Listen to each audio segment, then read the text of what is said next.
Grüezi meine Damen und Herren. Willkommen zum Metal Server aus der Region Südregion. Dein neuer Lieblingspodcast, maybe. Heute, ich bin der Ricky, der Spieler, und heute haben wir einen sehr speziellen Gast. Wir haben den Monsieur Sven von... Warte, ich habe einen Brainfuck gehabt. Von Promethe und Artifiction. What up? Hello. How are you? Servus. Das war auch ein lame Intro. Ja, soll ich nicht schnell ein neues machen? Nein, ist gut. Ich habe angefangen zu sagen und dann habe ich die Reihenfolge von Artifiction und Promethe ändern und nachher glaube ich Brainfuck gehabt. Fuck me. Aber ja, merci, dass ihr zuhört. Ja, wir haben gefunden, es ist nochmal Zeit, um mal einen Gast zu haben. Und ich habe gefunden, der Brudi war einer der Ersten, der angesprochen hat, hey, falls ihr mal im Podcast einen Gast wollt, komme ich gerne dabei. Bevor wir überhaupt Gäste hatten, ich glaube, das war nach der ersten Folge. Bevor der Podcast überhaupt nicht war. Nein, dort haben wir die erste Folge rausgebracht. Wir haben eine Folge draussen gehabt, dann sind wir als ICU-Festival. Das war geil. Mega. Und dann hast du ihm gesagt, ja, kannst du mal vorbeikommen. Als erster Mensch hat er das gesagt. Und nachher haben wir über 8 andere eingeladen und jetzt ist er da. Genau. Das ist ein Jahr später sind wir endlich da. Genau. Hey, merci, dass so spontan du hast gesagt, hey, kommst mit? Wir sind mega gespannt auf dich. Fix. Weil Merci fürs Haar. Ja, natürlich. Aber ja, sonst mal, ich würde sagen, auf Introduction, erzähl mal ein bisschen über dich. Fix. Ich heiße Sven Christian Sundin, bin in Artifiction und seit letztes Jahr nicht mehr bei Promethe. Aber damals Promethe, ich habe ein Solo-Projekt, mein Name. Bin von Zug ursprünglich und bin da, ja voll. Freue mich mega auf heute. Let's go, Alter. Yes. Also ich habe schon etwas gelernt. Nämlich, wie man den Bandnamen von das, was er gerade gesagt hat. Ja, ist Promethe, Mann. Ist Promethe. Oder Promethe, ja. Also. Aha, ist es Promethe? Okay, Ja. weil ich kann so das Ding mit, also nicht, dass ich irgendwie mich wieder einbringen und so, aber mich fragen auch immer alle, wie man den Bandnamen von meiner Band ausspricht. Und ich sage es eben auch ganz anders wie alle anderen und ich behaupte einfach immer, ich habe den Namen erfunden, von dem her weiss ich wohl, wie man es sagt. Genau. Aber ja, darum hätte ich es ja effektiv können sein, dass es so heisst, aber gut, dann ist gut, dann ist Ja, klar, es so Promethe ist einfach so ein bisschen französisch-deutsch-Mix. Oder das- Promethe und Promet. Und Promille. Gut, ja. Alles Promille, zusammen. genau. Aber ich habe gesehen, die sind Hiatus, aber du bist in dem Fall schon vorher abgesprungen, oder? Nein, wir sind alle zusammen Hiatus. Alle zusammen, Genau. alle zusammen Hiatus. Genau. Alright. Voll. Also Das ist aber in dem Fall bis letztes Jahr, aber Hiatus heisst, es könnte zurückkommen. Genau, es ist eigentlich eine größere Pause, die wir machen. Ja, alright. Ja, die Entscheidung dazu ist gekommen, nach 14 Jahren, dass sie eine Band zusammen hatten und ich 3 Jahre dazu war. Die Leute haben einfach nicht gleich reagiert auf die neuen Songs wie früher halt und immer gesagt, ja, wir machen das alte Zeug, spielen das alte Zeug. Ah, wirklich? Ja, von 2000 irgendetwas. Und Wir haben vorher gerade gelesen, ich vergleiche so von jetzt zu damals. Ja, voll. ist halt schwierig. Und als neuer Typ willst du das auch nicht hören. Nein, Du hast halt in Blood, Sweat and Tears hineingegeben für die neuen Songs und dann... du, ganz ehrlich, ich habe es besser gefunden. Merci. Und nachher kommt so die Fanbase, wo du eigentlich quasi solltest bedienen und sagt, hey, ich will gar nicht Songs hören, wo du drauf bist, sondern Songs, genau. die der andere gemacht hat. Ja, das ist sicher... Ich wollte hören, wie es immer tönt hat. Also, hey, je mehr nur nach 15, desto besser für mich. So wie, Genau. fuck you, man. Geh doch einfach auf Spotify, Alter, wirklich. Also, Ja. Egal. Siehst du, Ja. Nico, darum spielt der Architect auch keine alten Songs mehr. wäre auch Das ist, immer bist, Nico. Leute, die halt nicht in einer Band spielen, sehen das oft nicht. Das Songs, wo halt eben entweder vielleicht sind Bandmitglieder gar nicht mehr dabei, die Songs geschrieben haben, oder du hast halt einfach mit 28 nicht mehr die gleichen Emotionen zu einem Song, den du mit 18 geschrieben hast, darüber, dass deine erste Freundin dich verlassen hat. Eben. Oder willst du einfach mal, wo die Leute progressen, die Leute fuck mich, wieso ändere ich jetzt auf Englisch? Weißt, Leute entwickeln sich weiter, der Geschmack entwickelt sich weiter. Und ich meine, willst du immer den gleichen Sound machen? Ich meine, es gibt genug in den Metal Plays auf Spotify, wo kannst du hören. Ja, absolut. Voll. Ich meine, es gibt so viele Bands, wie 0815 tönen. Ich meine, dann go for it, Bruder. Also ich glaube, Architects ist auch so eine mega so eine gute Band, die das auch zeigt. Ich meine, vor 10 Jahren haben sie wirklich nur die ganze Zeit und jetzt machen Pop. Voll. Eben, ich finde die Bleed From Within zum Beispiel auch ein ganz klarer Unterschied. Ich meine, Parkway Drive machen jetzt Power Metal. Ich meine, Okay, nein, halt, so schlimm ist es noch nicht. es entwickelt sich weiter. Ich meine, Bald. Voll. Nations kommen jetzt mit der Schwert drauf rein. Es braucht nur das. Ja, die werden den Winston so einen Scream rausladen. Das ist schon legendär, finde ich. Der Leggings, das wäre Ja. Alter. Wenn es einfach wenn alter Parkway Drive Also X Steel Glory Panther. Hammer-mäßig. Ja. So Armor. Oben ohne, Kettennieten Arme. Ja. Fix, nachher ein riesiges Skelett dazu. Ja, genau. Hey, aber nein, also ich finde, erstens, ich bin ein großer Fan von deiner Stimme. Merci Ich vielmals. finde, du machst sehr coole Scheiß und eben nicht Scheiß, wo wie andere tönt. Und deswegen finde ich, eben Artifiction auch, finde ich mega cool. Du bist auch jetzt seit wie lange bei Artifiction?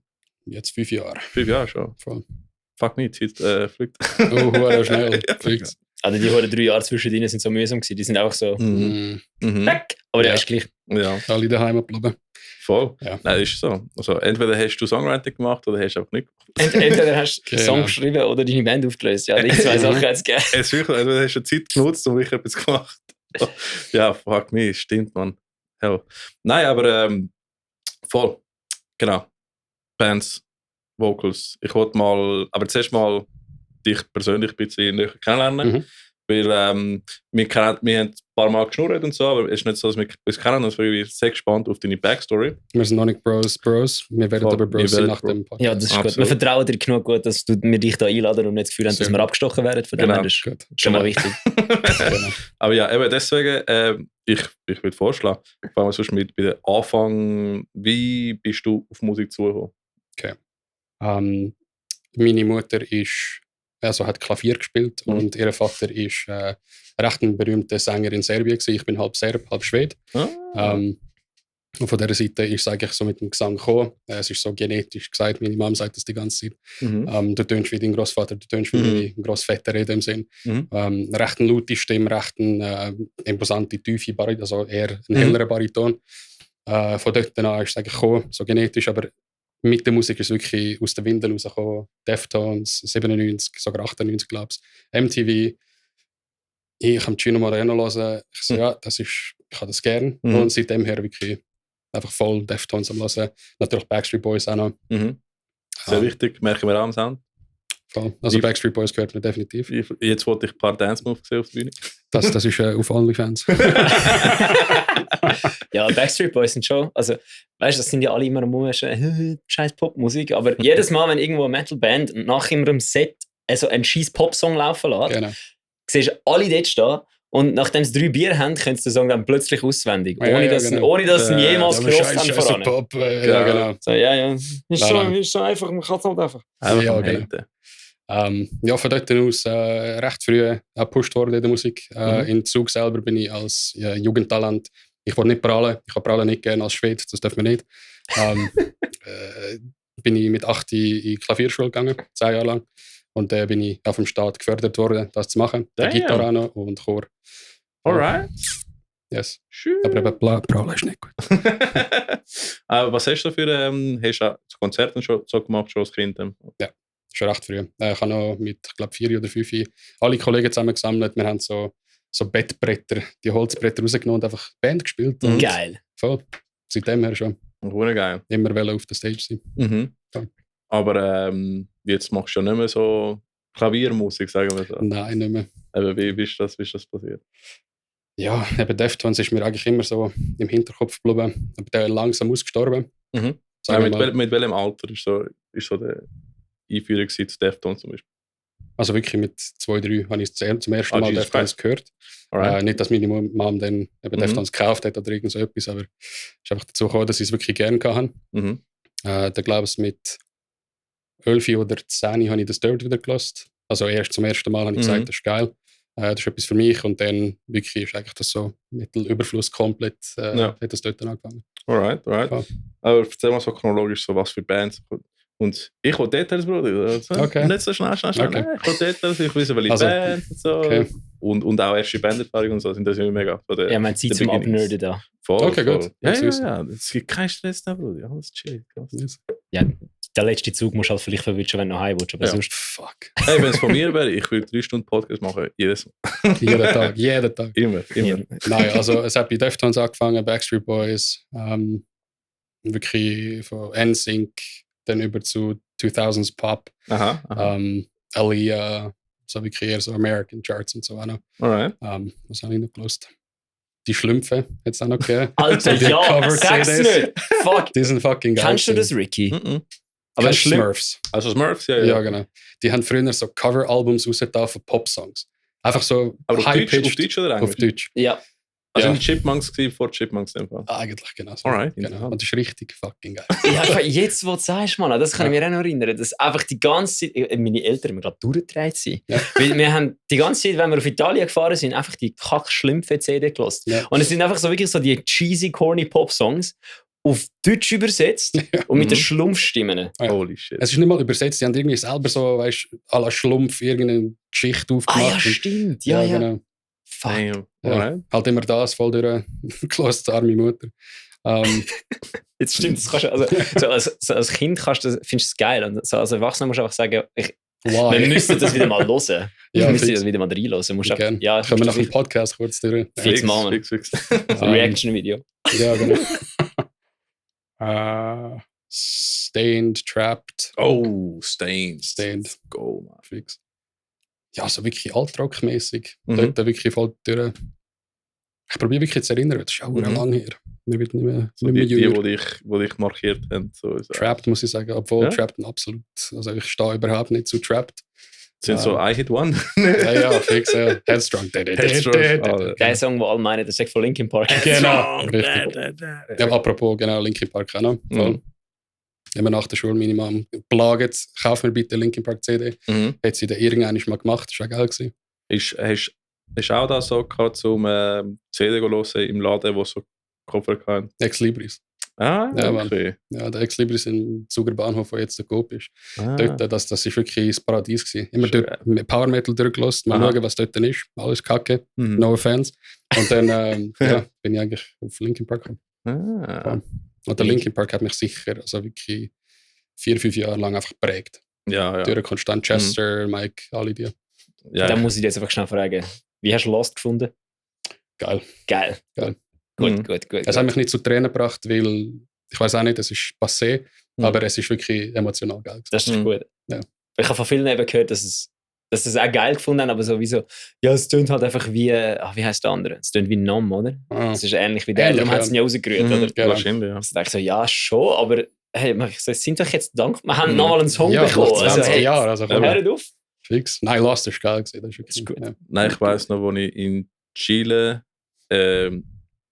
dort hast du auch Piratfilm gekauft und ich habe einen Pirat-DVD gekauft mit Euro Live. Das Damn. ist fucking sexy, man. Das ist schon geil. So Piraten, meinst du, so fake sein? Ja. Aber nein, dort, also wenn ich überlege, dort hast du sogar, ich meine, dort hast du auch Blockbuster gehabt, Mhm. aber du hast auch Pirat-Blockbuster gehabt, wo du Pirat-DVDs gemietet Ah, geil. Nice. fucking Ist das Business, aber Mann. billiger gewesen als normal? Ja, klar, ja, das ist immer so am Strand, gewesen, der hast nur das gehabt. Ah, Ja. okay. Sick. So Ja. fucking funny, man. Das ist wie Parkway Drive auf ihrer, was ist es, Indonesien-Tour oder so. Neben ihrer Venue hat einer so Bootleg-Merch verkauft. Nein. In Mexiko ist auch gewesen, ja, voll. Und sie sind dann einfach so quasi zu dem Merch-Stand an und Ah, haben so gesehen, krass, so so, hallo. viel Parkway Drive-Merch. So, ja, das ist gar nicht von uns. Und dann haben sie einfach so Merch gekauft dort. Oh, Ich glaube, von einer von den Documentaries habe ich gesehen, wo sie nachher haben gesagt, bekomme ich Rabatt, wenn ich in der Band spiele. Ja, genau. Ja. Ja, das ist So gut. Ja, so. Ja, Bootleg-Merch von Prometheus und Art of Fiction gibt es leider noch nicht. Hoffentlich bald irgendwann. Kannst ja du oder Ja, sicher. mal ja. etwas aufgleisen. Das gehört da raus, machen. Ja, Mann. Genau. Ja, Linkin Park, da würde ich sagen, bin ich ins Gent gekommen. Also ganz früh. Ah, ohne Scheiß. 2010. Die Ja. erste Periphery-CD. Alright. Ja, das ist so Mekka gewesen damals, wirklich absolut Number One. Mhm. Haben wir eine 7-Seiter gekauft, direkt alles gelernt. A-Flat-Tuning. Ja, ja. Und von dort dann, ja, Gent gelost von, was hat es dort noch gegeben? 2013, so, wie haben die Russen geheißen? Die Weißt du Russen? noch? Die sind immer noch heute aktiv. Gen. Schokran. Haben die Gut. 2013, 14, Ist 15. schon Gent, ja. Voll. Also so Stereotype Sind's- aber Gent. Sind nachher mehr Core gegangen, habe Genau. ich das Gefühl. Ja, voll. Ja, voll. Schon ganz geil. Fix. Und Contortionist dann auch noch ein bisschen entdeckt, so Progressive Metal, Prog. Ja, ja. Und ja, da bin ich komplett eigentlich vom Gent-Wagen runtergefallen, komplett abgefallen. 2015, etwa 16, Doorjay entdeckt. Oh, Und da wirklich ein bisschen so ein Backtrack ist Alternative. Alter. Und ja, von dort dann eigentlich mehr wirklich so Alternative Rock, Metal, Pop-Rock, das geht auch. Chevelle auch noch, natürlich. Die andere Band. Aber Chevelle ist geil. Das ist fix Das ist so geil. richtig underrated. Das habe ich letztes Mal irgendwie auf so Spotify New Metal Playlist durchgelassen. Da ist so ein Song gekommen und ich so, hey, der klopft eigentlich unnötig fest, für das, was in dieser Playlist drin ist. Dann ist es Chevelle gewesen. Dann habe ich den Rest durchgelassen von denen und einfach gesagt, das ist eine Band, die hätte ich glaube mit so 16 absolut gefeiert. Fix, absolut, ja. Aber sie ist einfach nicht bis zu mir gekommen, weil es halt Spotify und all den Scheiß noch nicht gegeben hat. Ja. Der ist von Rob Chapman auch, seine andere Band, gehört Clockwork. Nein, nicht Orange. Clockwork Wolf, gell? Clockwork Wolf, So glaube etwas, ich. ja. Einer ist reingelassen, nicht der grösste Fan. Mhm. Es gibt ja ein bisschen so ein Not Too Good, was er gemacht hat mit seinen Kommentaren. Deswegen bin ich auch ein bisschen vom Bandwagen runtergefallen von Was Chapman. hat er gemacht? Das war ein bisschen cocky gewesen. Hat PRS für seinen Sohn gekauft. Für seinen Sohn gekauft. Wo er nicht einmal 1,5 war oder so. Gesagt, ja, das ist von meinem Sohn. Die 5'500 Stutz Gitarre. Genau, Ja. ich glaube sogar mehr. Du Ja. meinst, er ist zu... Wie sagst du das? High-Nose, so ein bisschen arrogant. Alright, das habe ich nicht So. so gecheckt. Ja. Schade. Aber durch Dorje habe ich den Rabia Masad Oh, kennengelernt. Das ist mein absoluter Number One Guitarist überhaupt. Ich weiß nicht, ob du ihn kennst. Doch, doch. Riesen fucking Afro. Seine- Ich kann auch so eine daheim. Geil. Grinding Gears. Ja. Mwah. Absolut Fucking geil. sick. Ich habe sogar einen ML3. Krass. Die sind ja von ihm. Genau. Das sind ja seine Signature Series am Anfang. Mhm. Ja. Auch von früher, ja, genau. Das wird jetzt ganz schlimm, wenn wir drei alle anfangen, über Chapman-Gitarren auf Ja, Alter. nein. Wann habt ihr den letzten Chapman gehabt? Ich habe nur eine. Ich habe auch noch mal eine. Oh, fucking hell. 17, ja, die 17. Mhm. 18, glaube ich. Ich glaube, der RS gsi. Nein, bin ich nicht. Warte schnell. Der ML3. Ich habe die letzte, die noch. Sie haben ja dann irgendwann den Move gemacht, zum da die mehr fancy Serious-Firma werden. Ja. Und ich habe den ML3 noch gekauft, bevor sie das gemacht haben. Ich Ja. habe sie noch mit. Du weißt ja, wie sie aussieht. Mhm. Die natürlich die holzfarbige. Mhm. Dort, also wahrscheinlich. 16 oder Mm, 17? ja, könnte sein. Ich könnte Thomann nachschauen. Ich auch. Nein, weil ich habe die erste 7-Seiter geholt, die sie kennt, wo sie nur 2 kennt. Einmal die Telly, aber ich Ja, habe die dort ist, glaub ich, gelesen. Nein, die ist Nein, die ist die ist gerade nachher rausgekommen. Die Dort ist- haben sie angefangen mit den Gloss Finishes. Ja, Wo ich sie gekauft Mhm. habe, haben sie Gloss Finishes noch Voll, nicht gehabt. Okay. Und nur eine Serie. Sie haben nicht Pro Mhm. und Nein, sie- Ah, das haben Standard sie auch nicht gehabt. gehabt. Nee, da habe ich auch Nein, dort gekauft. Dort, ich habe sie nur gekauft, was dort Ja. nur die normal hatten. Nein, ich habe die ML7B gehabt, wo eben nicht der Telly war, weil da habe ich gelesen, dass der Neck zu schwer ist. Und nachher ist einfach mir Ui, runtergefallen. das kann gar nicht sein. Der hohe Tellybody ist 4,5 Es Kilo. ist schon Yes, schwer ja, das gewesen. ist schon Aber so. ich- Das ist aber insane. der Das ist schon heavy. Typ ist einfach, kannst du Kommentar schauen, so, Neck is too heavy. Alright, ich nehme die andere. So, ja, nein, zum Fernsehen, Neck is too heavy, because the whole fucking guitar is too heavy. Die, Ja. die genau. Gitarre ist fucking heavy gewesen, das stimmt, Ja. ja. Das ist auch ein Grund, wieso ich sie nicht mehr live spiele. Ich habe sie jahrelang meine Live-Gitarre gebraucht und dann, es ist verdammt gut gegangen und dann irgendwann hat sie, an dem Gig, wo wir zusammen gespielt haben, in Thun, Mhm. dort hat sie mich einfach aufgeregt. Da ist sie nie in Tune gewesen. Ja. shit. Einfach, ich han fucking Graphtech String Savers angemacht. Mhm. Ich habe Locking Tuners dran und sie ist einfach nicht Mhm. in Tune geblieben. Ah, shit. Ja. Dann habe ich gesagt, gut, es ist glaube ich deine Zeit zum Retiren. Dann habe ich angestellt. Nein, Ich habe muss sie sagen- hart retired, sorry. Ja. Ich habe sie verkauft. Meine Ja. Chapman, Rest in Peace. Sie hat Rosie geheißen, weil sie halt rot war. Eine rote Tele, die ist geil gewesen. Ich glaube auch Ja. ML. Tele ist 3, ja. Ja. Ja, das Mhm. ist wahrscheinlich die Mit einem gleiche. Split Coil, aber mit einem Gloss Finish. Ah, Genau. ja. Der Split Coil ist geil gewesen. Und ich habe die 7 Seiten verkauft, nachher die Bariton geholt, weil ich habe gefunden, es hat mehr verwirrt mich einfach. Ich bleibe 6. Voll. Vor allem spielst du nur die obersten 3. Richtig. Brauchst keine 7 Seiten. Eben, Voll. brauche ich Man nicht. sollte mal 3 Seiten Gitarre irgendwie machen. Mhm, genau, gell. Ja, ich sehe es kommt Core-Bands fangen jetzt dann auf Bass spielen. Ja, fix. Apropos, ich habe einen Bass 6, 2, 3 Bass 6 daheim. Voll. Da bin ich gespannt. Aber ja, versuche aber nicht zu fest in TikTok so schnell zu kommen. Wieso ist es schlimm? Aber ja, sonst, ich habe das Gefühl, Banderfahrungsmäßig. Hast du vorher Artifiction noch andere Bands gespielt? Die 2. Alright, erzähl mal. Die allererste hat Nevermind geheißen mit dem Mark und dem Ted zusammen. Das ist ein Zugband. Nevermind. Hat, 2014, 15. warte. So Stereotyp Core-Band gewesen damals. Sag mir irgendwie etwas, wie, ich kann sicher mal... Der Ted hat noch ganz lange Haare gehabt. Er hat sie glättet und auf der Seite hat er so Buzzcut gehabt, Sidecut. Ah ja, der Classic. Der Mark hat auch so einen Swap-Cut gehabt. Plugs. Oh mein Gott, das muss ich nachher schauen. Shit. Ich halb im Anzug da am Spielen, live, 1-2 Mal. Und wann war das? Im 15. glaube ich. 15 ist schon. Voll. Also, alright. Und dann damals habe ich in Genf studiert. Ich habe Psychologie damals studiert. Holy shit. Ja, voll. Bin eigentlich in Zug in Ausgang, habe den Willi dort kennengelernt vom Collision. Und der Mark vor allem schreien. Ich so, geil, die Songs kann ich auch umschreien. Und dann haben sie mich wirklich gefragt, willst du Vocalist sein von meiner Band? Ich so, lol, warum nicht? Und das war eigentlich wirklich History gewesen. Geil, Mann. Voll. Da sind wir 1 Jahr zusammen gewesen. Haben sie mich rausgekickt. Das ist gemacht. Nein, nichts Schlimmes. Aber wegen der Distanz halt Zug, Genf und so. Und dann habe ich den anderen Urfer kennengelernt. Der ist von Zug auch, also näher Zug. Er hat uns gemischt am Greenfield. Ganz, ganz geiles Sieg. Er hat einen anderen, jetzt habe ich den Namen leider vergessen. Wie heißt er noch? Andere Urfer. Right. Den hast du auch sicher schon mal gesehen. Wahrscheinlich schon. Ja. Ja, aber so Tool-mäßig Rock, proggy, so eine kleine Band, da bin ich auch dabei gewesen, habe Vocals gemacht.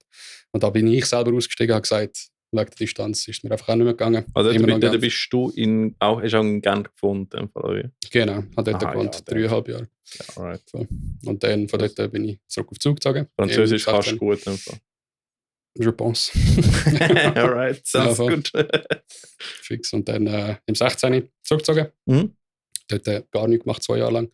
So mein Solo-Projekt am Aufnehmen gewesen, wirklich mal schauen, wohin ich überhaupt gehen. Das war wirklich eher so Rabea Massad-mäßig, ein bisschen Schwelle umnudelig gewesen. Da habe ich eine Frage im Fall. Wo ist 1111? Wo ist 1111? Wo ist, wie ich habe gesucht. Fuck dich, Alter, nein. Auf meiner Dropbox. Ich schick's dir sonst. Right. Dass irgendjemand das mal sagt, das ist schon... Bruder, ich habe recherchiert, Bruder. Ja, okay. Ich frage lieber nicht wie. Krass. Ja, ich bin in den Credentials in deiner Webseite drin. Ja, dass ich 1111 gemacht habe. Ja, fix. Ja, der Ricky macht aber so Interviews mit so scharfen Soße und Chicken Wings. Bist das du? Ja, das ist Frisur. Nein, ja, kannst du das mal schicken. Das sitzt auch auf einer Dropbox seit Jahren. Da habe ich den Michael kennengelernt. Mit Nubia. Ja. Sind wir zusammengekommen. Bin nicht der erste Sänger gewesen. Nicht der dritte, ich bin der zweite gewesen. Habe aber die EP recorded. Das ist so ein kleiner Tidbit. Mein Name ist hinten drauf auf der EP. Wenn du den Print siehst. Alright. Voll. Habe mitproduziert, mitgeschrieben, Vocal Production auch noch gemacht. Oh, nicht gewusst. Yes, und dann ist der Davey noch. Voll. Und dann eigentlich nichts gemacht. Warte schon. Bei der ersten Nubia-Sache hat es keine Vocals gehabt, nicht? Bin ich blöd? Nein, das ist wirklich die EP. EP. Ich muss sogar hören. True. Wie hat es geheißen? Nicht True Identity. Die so grün, so blau. Purple. Fuck me, ich muss so blau-purple. Alright. Ja, voll. Haben eine Show zusammen gespielt in Zürich.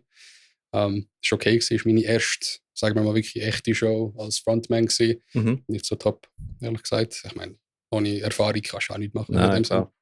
Und voll, da sind wir so verblieben. Haben wir gesagt, nein, das passt nicht.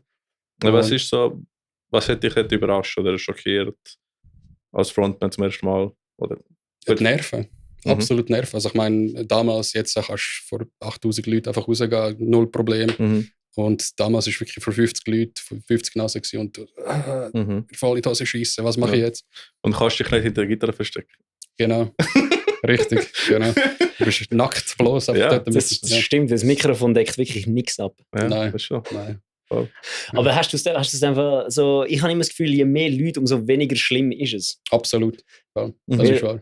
Wenn du so im Ebri stehst vor so 10 Leuten, ist es mir immer peinlich, beim Soundcheck ins Mikrofon hineinzuschreien. Weil es dann einfach so, das sieht jeder lässt dazu, du bist der Double, der rumschreit. Aber wenn jetzt irgendwo, also ich habe noch nie vor mehr als, glaube 200 Leute gespielt, aber wenn eben dort an der Show im Werk 21 haben wir da haben wir einen Soundcheck vorne gehabt. Das ist etwas anderes gewesen. Auf jeden Fall, aber wenn du dann einfach dort bist und es hat so 150 Leute, die sich keiner um dich kümmern, weil alle miteinander beschäftigt sind, das ist einfach, das ist schon weniger... Es ist schon ein bisschen awkward, ja. Es ist schon weniger mühsam, weil du kannst einfach so, du machst dieses Ding auf der Bühne, du hast so die Dings dort und so, es ist weniger connected, du hast so nicht so den, Ja, also 50 Nasen ist auch nichts. Es gibt ja so wie ein Stereotyp, fast so vor Tausenden, 10.000 Leuten wird es viel mehr, weißt du, Stage Fright und du weißt nicht, was zu machen. Das ist genau umgekehrt. Das habe ich aber auch das Gefühl, ja.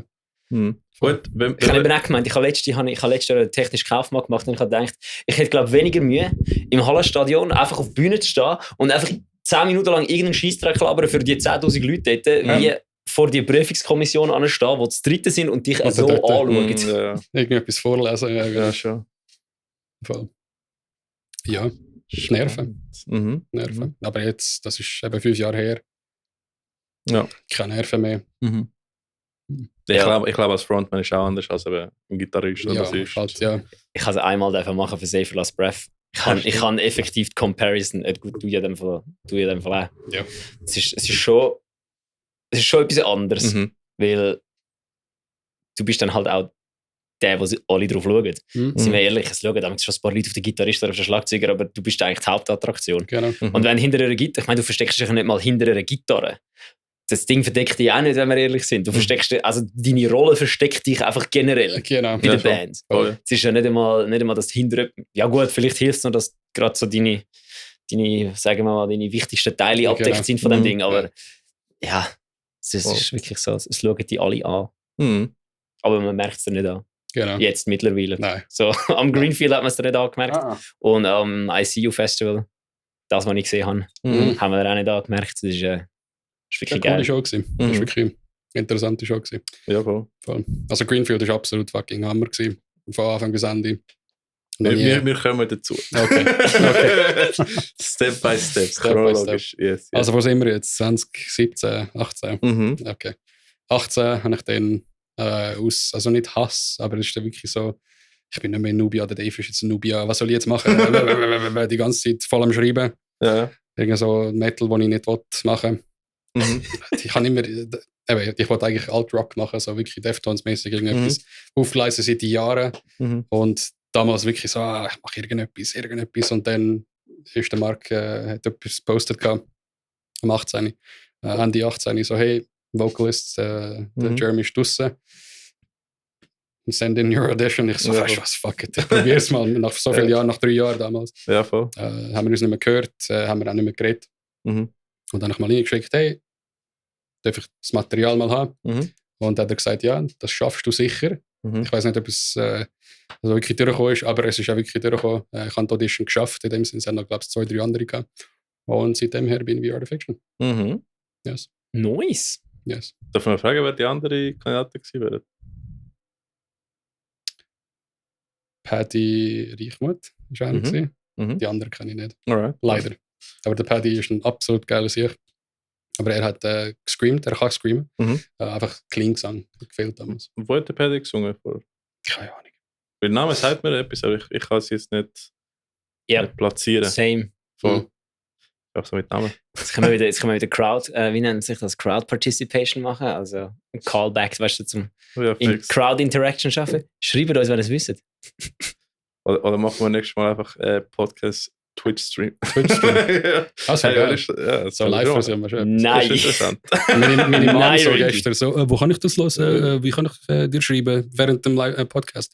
Ich so, es ist nicht live, Mann. Das ist okay. Es ist kein Twitch-Stream. Es ist besser, ist nicht live. Ja, sonst wäre unser Podcast schon lang. Hey, sonst kann ich Editing-Fan nicht reinfetzen, weißt du? Ja. Editing-Fan ist wichtig, amix, ja. Voll.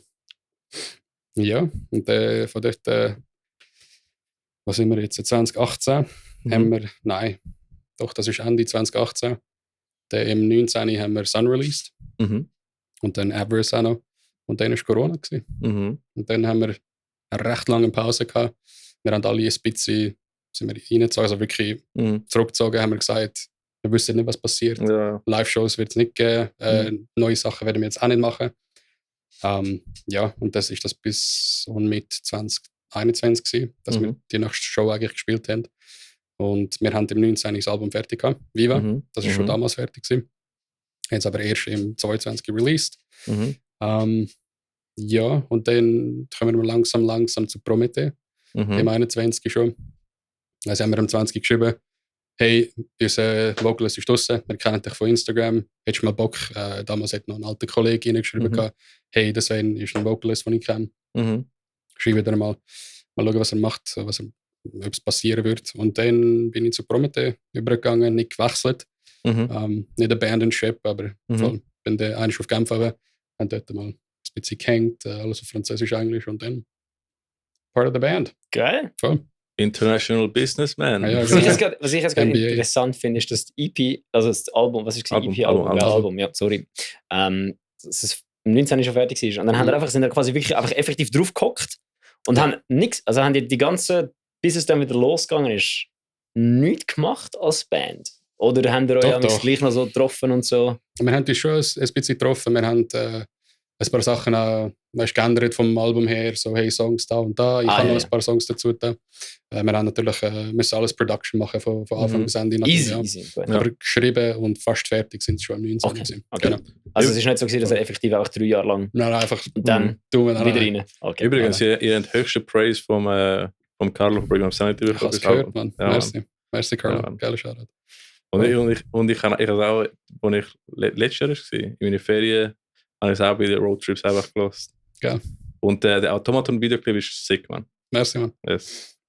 Ich glaube, ich habe im Vicious Rain noch etwas gehört von den Outfits her. Aha. Genau, in dem Podcast, dass du hast erwartet, dass es eher so wird. Ja, voll. Ja, musst mal die nächsten Shows nächstes Jahr anschauen. Mit etwas anderes kommen. Alright. Yes. Geil, Mann. Mach das Sleep-Token-mäßig. Ja, nein, jetzt komplett anonym, ja. Komplett anonym. Darum sitzt es jetzt auch so da. Ja. Macht Sinn. Also ich könnte Shows editen, mein Gesicht. Ja, einfach Slipknot machen. Einfach die Editing-Fee über das Gesicht denken. Heute sind wir da mit Stimme verstellen. So. Ja, ist gut. Ja, heutzutage kannst du das nicht mehr so machen, wie Kiss mal gemacht haben. Ich meine, man Slipknot für das Video, aber nachher ist es schnell gewesen. Ja. Aber ich finde auch in der Schweizer Szene wird das auch recht schnell ausgelacht, finde ich, wenn dich auch angekleidet ist. Oder halt irgendetwas machst, außer normal everyday. Ja, das ist Schweizer, wie kann ich sagen? Nicht Elitism, aber ja. schon ein bisschen. Ja, ich will nicht Elitism nennen. Ich würde einfach sagen, es ist der. Was machst du so richtig krass, Bruder? Es ist auch, genau. Es ist so das, was du. Es ist etwas Ähnliches wie das, was du vorher angesprochen hast mit in Schweden prahlt man nicht. In der Schweiz ist es einfach auch mehr so, du bist nicht. So, du machst nicht eins auf Rockstar. Weil, ja, genau. Wieso sollst du auch? Du bist ja keiner. Genau. Aber das ist eben solches Problem. Aber das verstehe ich auch irgendwie. Du wirst aber auch keiner, wenn du es nicht machst. Genau. Ja. Es ist ein bisschen so Hypocrisy. So, gerade in der Mitte. Genau. Ich meine, der Mike ist zum Beispiel ein gutes Beispiel da für eure Band. Der ist, wenn der Mike mal nicht würde sich anlegen wie die grösste Hafendirne, wäre ich persönlich enttäuscht und ich würde weiter schon scheiße finden, egal wie gut er spielt. Ja.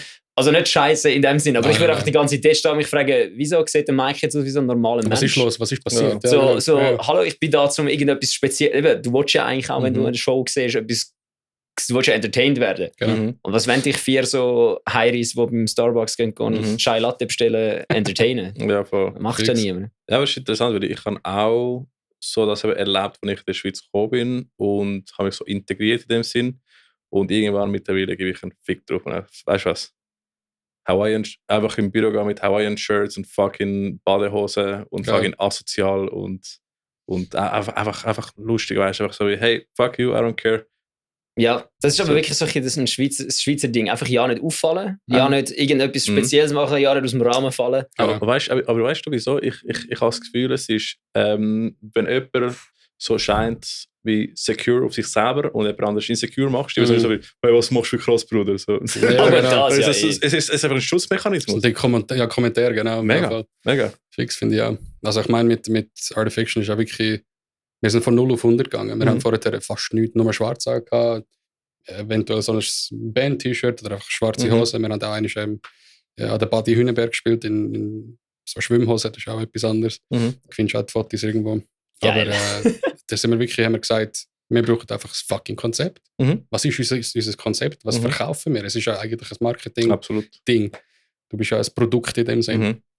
Und haben wir gesagt. Kannst du nicht einfach Bandshirts Nein, wie alle anderen? Nein, wenn jeder irgendetwas anderes. Ja, es kommt auch immer auf die Musikrichtung drauf an. Absolut. Weil wenn jetzt irgendeine Punkband kommt und dann Eyes of Kiss macht, okay, das wäre fucking funny, aber so als Punkband kommst du eher mal damit weg, wenn du einfach kurze Hosen und ein Bandshirt da hast, weil es ist Punk, das ist halt so die Attitüde dort. Aber wenn nicht so eher so Glory Hammer-mäßig kommen rein und ja, genau. So. We're Glory Hammer! Das wäre auch fucking funny. Aber wenn du wirklich ein Metal machst, musst du halt echt überlegen, was für ein... Ich meine, Metalcore macht fast jeder Zweite, sagen wir mal. Die Musik natürlich selber ist. Sollte auch irgendwie rausgehoben werden. Aber was verkauft dich im Live? Weil ich meine, was unterscheidet dich? Genau, richtig. Und da haben wir gedacht, okay, schauen wir mal einfach unsere Leute mal an, unsere Bands, die wir gerne schauen und hören. Sleep Token. Yes. Der Sänger sieht so aus und alle anderen sehen ähnlich aus. Da haben wir gesagt, machen wir so etwas, aber auf unserem Stil. Da haben wir gedacht, okay, ich hole mir so einen Weste, so Cargohosen, Boots, so American Boots, so richtig Army Boots. Und dann haben wir gedacht, okay, Automaton geht zum Beispiel um Krieg. Es geht um einfach so kopflose Sachen, was, sagen wir mal, die US Army macht. Und die werden halt vor allem so kontrolliert und von der Präsident einfach nochmal umgeschickt und so ein Scheiß.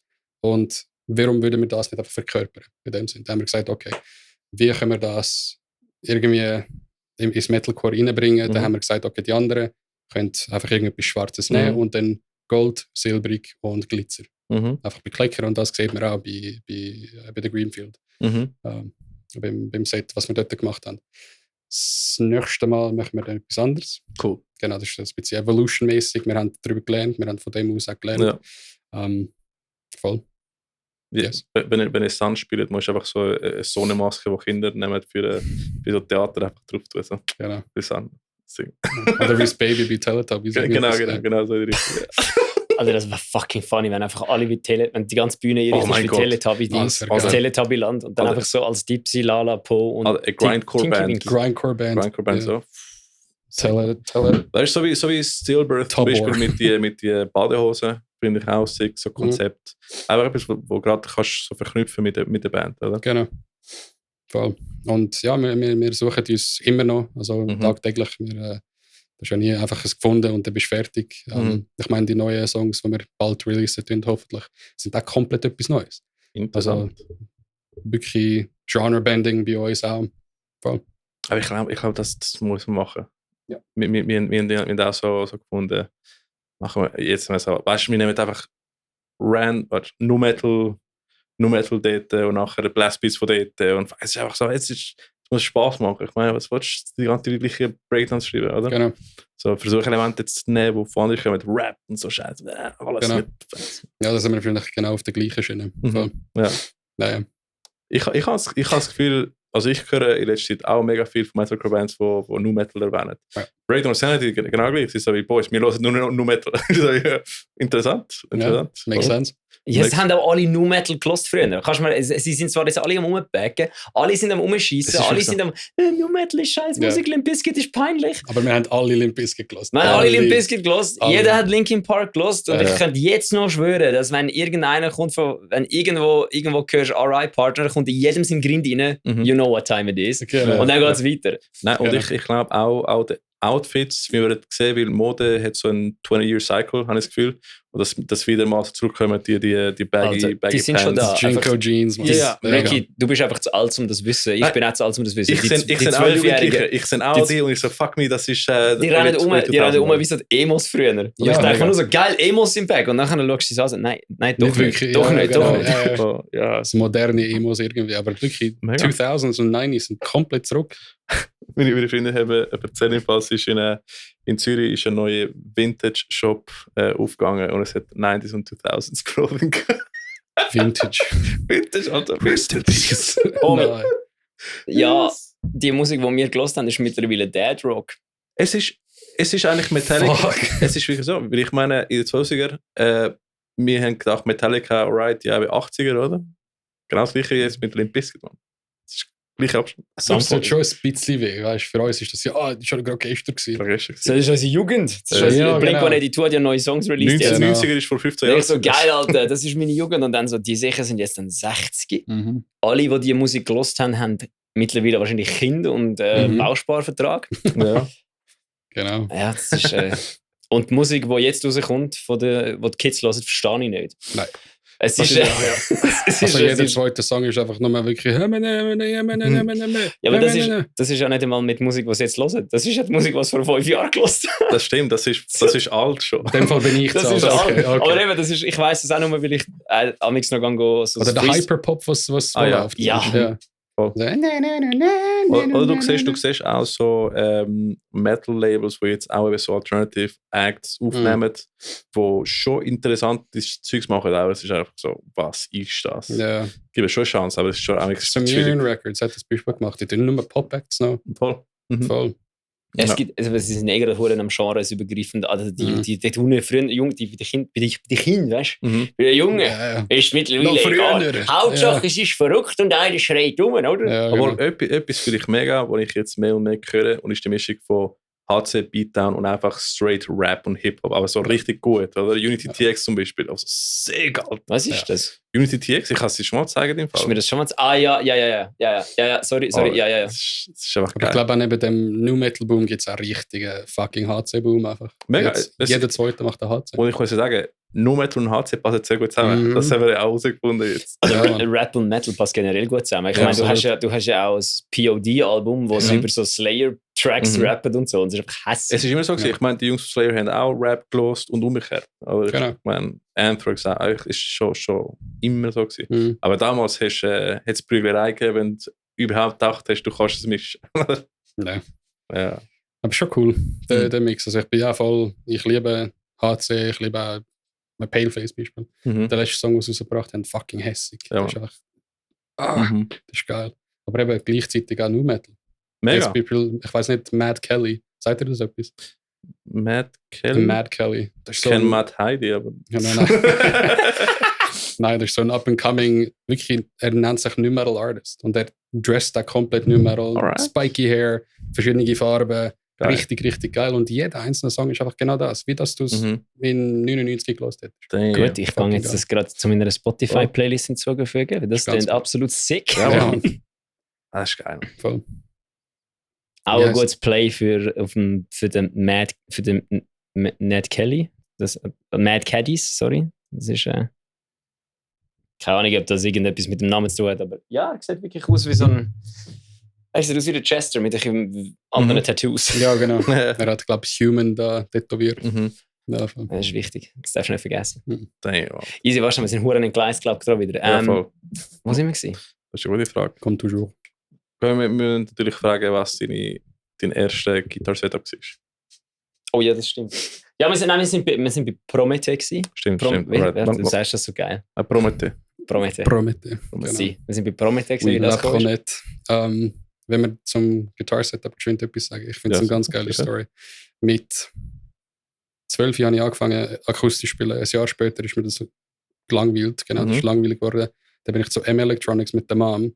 Habe dort einen random fucking Strat dort gekauft. Typisch Sunburst.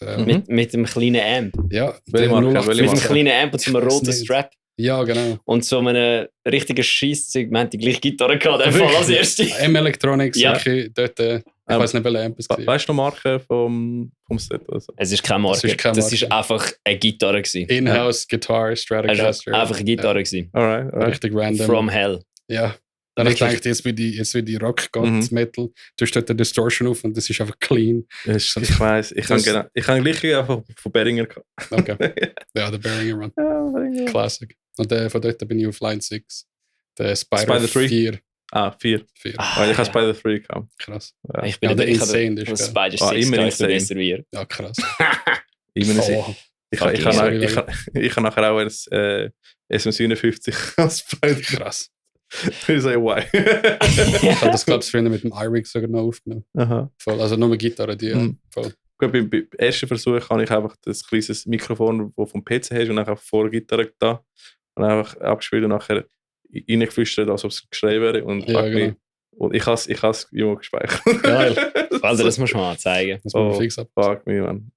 Ja, die von der Dingsgitarre. Es ist ein mühsames Problem, weil du hast, wenn du nicht Gitarre spielst, keine Ahnung, Ja. dass du für das Geld für 50 Stutz mehr Mhm. wirklich eine einigermaßen gute Gitarre wirst Ja. bekommen Ja. heutzutage. Und auch heutzutage ist es noch so, dass Leute die Kack-Crap-Gitarren Gut, aber kaufen. jetzt das hast sind du Harley Dings. Benton, Alter. Jetzt Eben, und wenn mich irgendjemand fragt, der anfangen Gitarre zu spielen, dann sage ich ihm einfach, ja, gang auf Thomann, such dir eine Harley Benton zwischen 100 und 200 Mhm. Stutz und dann Und dann bist ist fein. Absolut. Boss Katana. Boss Katana fertig, Wow. genau. Fix. ja, brauchst du nicht mal mit dem Boss Katana, kannst du dir auch das blöde Hure Kannst du nur Ich empfehle den meisten, so einen Multi-FX zu kaufen. Das stimmt, ja. Weil der Harley Benton Multi-FX kostet 40 Stutz oder 50. Jesus. Und das ist verdammt gut. Für 200 Stutz hast du es. Also für 200 Stutz ein Setup, wo die Heime sogar schon kannst recorden. Ja. Ist ja krass. Ich habe selber einen Harley Benton daheim. Ja. Die Pink, Shell Pink, Jazzmaster. Solid. Mhm. Eine von den besseren Gitarren. Ich habe im Freundin hat das Haus in Spanien und ich habe mal gefunden, so, wenn ich 2 Wochen keine Musik mache und du hast Dings, ich habe einfach eine akustische Gitarre bestellt von Harley Benton. Max 60 Stutz oder so. Und ich habe die aufgemacht, probiert und es ist einfach sick, man. Ja. Und ich vergesse, weil ich habe da Lag-Gitarre, wo auch mega geil ist, aber kostet auch 400 Stutz. Also, Unterschied gibt es nicht wirklich. Nein. Das Problem mit Harley Benton ist, ich darf nicht zu viel Harley Benton Stuff anschauen, weil ich habe den letzten wieder reingeschickt. Die Babyblau Strat mit dem Roasted, mit dem gerösteten Hals. Ich habe die gestern gerade angeschaut. die kostet 280 Stutz. Ja. Das ist nichts. Aber das Problem ist, wenn ich mir jetzt einfach jedes Mal eine Gitarre kaufe, dann ist meine scheiß Wohnung voll in 2 Jahren. Und das wäre nicht so. Nein, ich und der Ted haben wirklich, wir haben gerade aufgenommen, also Production Day. Und ich glaube wirklich 3 Wochen lang haben wir fast jede Woche eine neue Gitarre bestellt. Er eine, ich eine, er eine und er noch eine. Was haben die bestellt? Wir haben einen Bass 6 bestellt für ihn, einen schwarzen. Ich habe einen blauen. Dann hat er was habe ich bestellt? Noch einen Bass 6 für mich. Und dann er hat einen Bariton 6-Seiter von ESP bestellt. Dann hat er noch 7-Seiter von ESP bestellt. Jesus. Hat er irgendwo etwas anderes gekauft. Aber wirklich jeder, was er sagt, das ist so ein Quote. Neues Gitarren, Alter. Jedes Mal. Jedes fucking Mal. Jetzt, wenn wir so Production Day bei uns haben, dann sagt er wirklich, neues Gitarren, obwohl nichts da ist. Irgendetwas Neues. Geil. Das ist schlimm. Der Gas ist krass, Bruder. Ich has auch loswerden in letzter Zeit. Seit ich mein Line 6 Helix habe, ist es wirklich gut. Weil ich habe dann einfach aufgehört, Pedals kaufen, ich habe aufgehört, irgendwelches Zeug kaufen. Es ist einfach so, das läuft jetzt. Das ist gut. Das ist gut. Ja. Und dann schaust du, was haben wir sonst noch für Zeug? So Quad-Chord, brauche ich nicht, ich habe ja noch eins. Brauche ich nicht, das läuft immer noch. Es hat wirklich geheilt. Ich habe meinen Camper verkauft wegen dem Quad Cortex und habe den Quad Cortex immer noch nicht gekauft. Ich bin einfach nicht dazu gekommen. Soll ich ihn kaufen, soll ich nicht? Ich habe 5 Plugins auf dem Camp. Ich brauche es wirklich. Hey, letztes Jahr im Fall. Ich bin nur mit Euro DSP am machen. Ich habe den Ground Fire funktioniert. Voll. Aber ich glaube, ich hole mir den Nolli. Das sind so sick. Und fuck me. Ich kann alles. Ich habe nie die einzelne Gojira, ist aber wirklich der. Stimmt, der Gojira. Ja, so Chef's-Kiss. Ja. Mit einem Detune-Pedal auch noch, mit dem richtigen Pitch-Stand, das ist geil. Ja, stimmt. Ja, kannst so Octaver-Stuff spielen, das ist geil. Wir haben jetzt auch angefangen mit dem Octave Pitch, mit dem Pitch Shifter für Leads anfangen zu spielen. Geil. Das ist, nice. Aber nachher so wie Leads ab Band, bitte. Ich bin das nicht live. Aber ihr habt 2 Gitarristen, ihr dürft nicht. Nein, aber Amix, wenn du wir auch früher haben wir tatsächlich bei Breakdowns auch noch Amix einen Lied gespielt, aber es verliert schon an Heaviness. Und irgendwann haben wir angefangen, gut, beim einen Song habe ich ein Lied geschrieben mit den 7 Seiten, die ich damals Chapman noch hatte. Und nachher habe ich die verkauft. Ich kann nicht mehr können. Und dann ich so, alright, ab Band. Und da jetzt angefangen und jetzt ist es so. Bei Chorus verlierst du auch Amix Kraft und so. Amix Reverse und so ist ja cool, aber weißt du, ist auch Band ist gut. Außer du machst Bipolar Shift und holst einfach 3 Gitarristen. Voll. Voll. Hast du einen Pre-Free-Bag gemacht.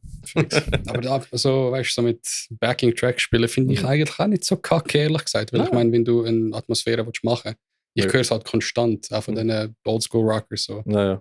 Warum spielt ihr nicht einfach Straight Metal mit einem Marshall-Amp und dann für ein Epiphone oder Gibson und dann ist fertig? Gibson, Marshall und brauchst nicht mehr. Ja, weil das halt nicht die Musik ist, die du geschrieben hast. Ja, so.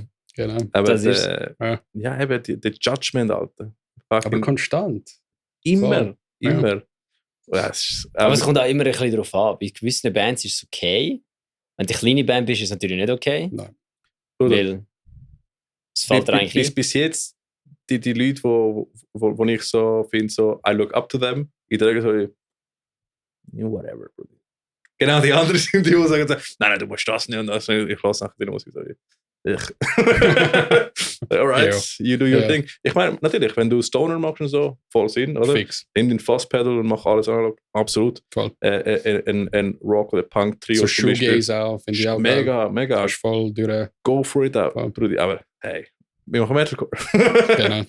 Wir machen Metalcore. Du kannst froh sein, wenn wir überhaupt noch singen, gell? Ja, genau. Ja. Ich meine, mittlerweile haben wir gehört, dass auch Drums ab Band kommen. Als ich das gehört habe, das check ich nicht. Ich auch nicht. Überhaupt nicht. Dass irgendjemand Double Pedals einfach okay, wenn der Drummer sein Spike kaputt hat oder irgend so etwas okay. Ja. Oder kannst du irgendeinen anderen Drummer geschwind rein tun für den Show. Aber Mega. Voll.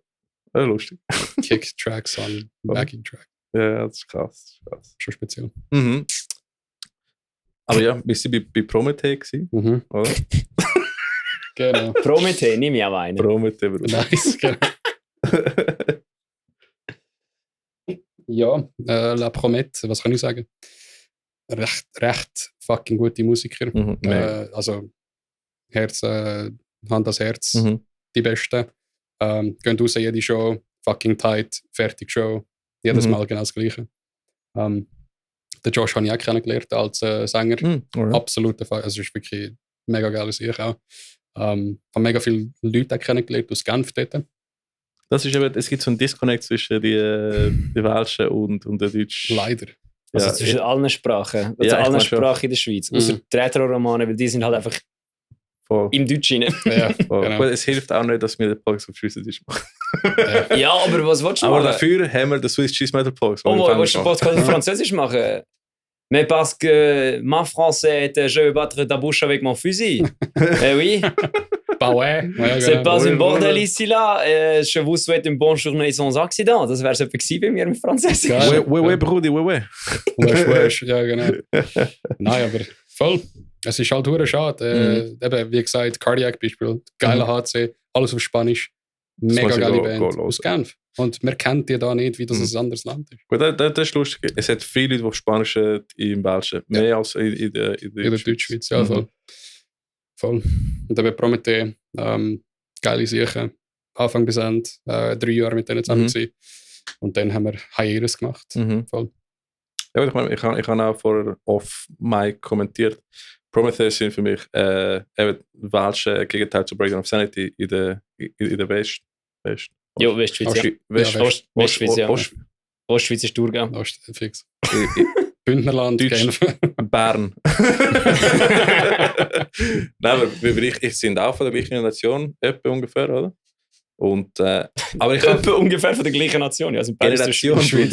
Generation, ja. Generation. Und ich meine, es nimmt mich auch Wunder, warum es hat einfach so der Sprung gefällt, oder? Wo sehr verdient gewesen wäre. Sure. Aber du weißt ja nie, wie das Publikum tagt, wie die Szene ist. Genau. Weißt also ja nie. Ja, die Leute haben mich schon angenommen, die alten Fans, haben aber immer wollen sagen, es ist geil, aber. Und dann einfach das Aber geht er dann irgendwann auf den Sack. Weißt? Und Breakdown of Sanity ist wahrscheinlich genau das Gleiche. Ich weiß es nicht. Ja, die haben ja auch längst mal ein bisschen aufgehört gehabt.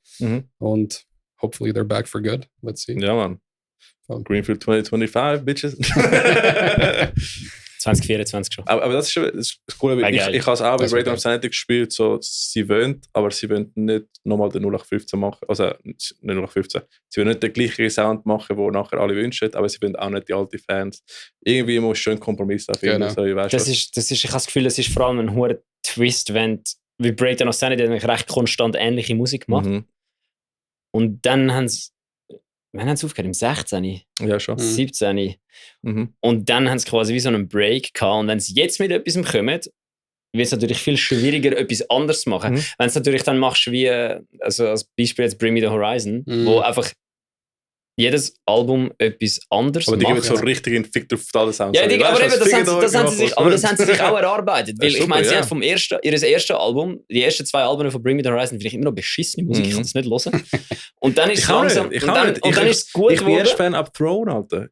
Vorher habe ich es nicht hören können, nein. Krass. Weil es ist für mich zu unsauberes Score gewesen. Ich habe das durchgelassen, auf und ab. Ich weiß nicht, wieso. Zum Fernsehen, ich bin auch erst recht spät in den Core reingekommen. Okay. So, ich habe das ganze Zeug, das hässige Zeug, habe ich erst mit Ja, so 14, 15, 16, wirklich, Okay. wirklich. Gut, mein gelernt. erster Core-Liebe, die ich wirklich gefunden habe, alright, ich bin eigentlich ein Thrasher und ich verstand den Scheiß nicht, aber hier gibt es nur Core-Bands, da muss ich lernen, einen Breakdown zu schreiben. Sicher auch so ein gewesen.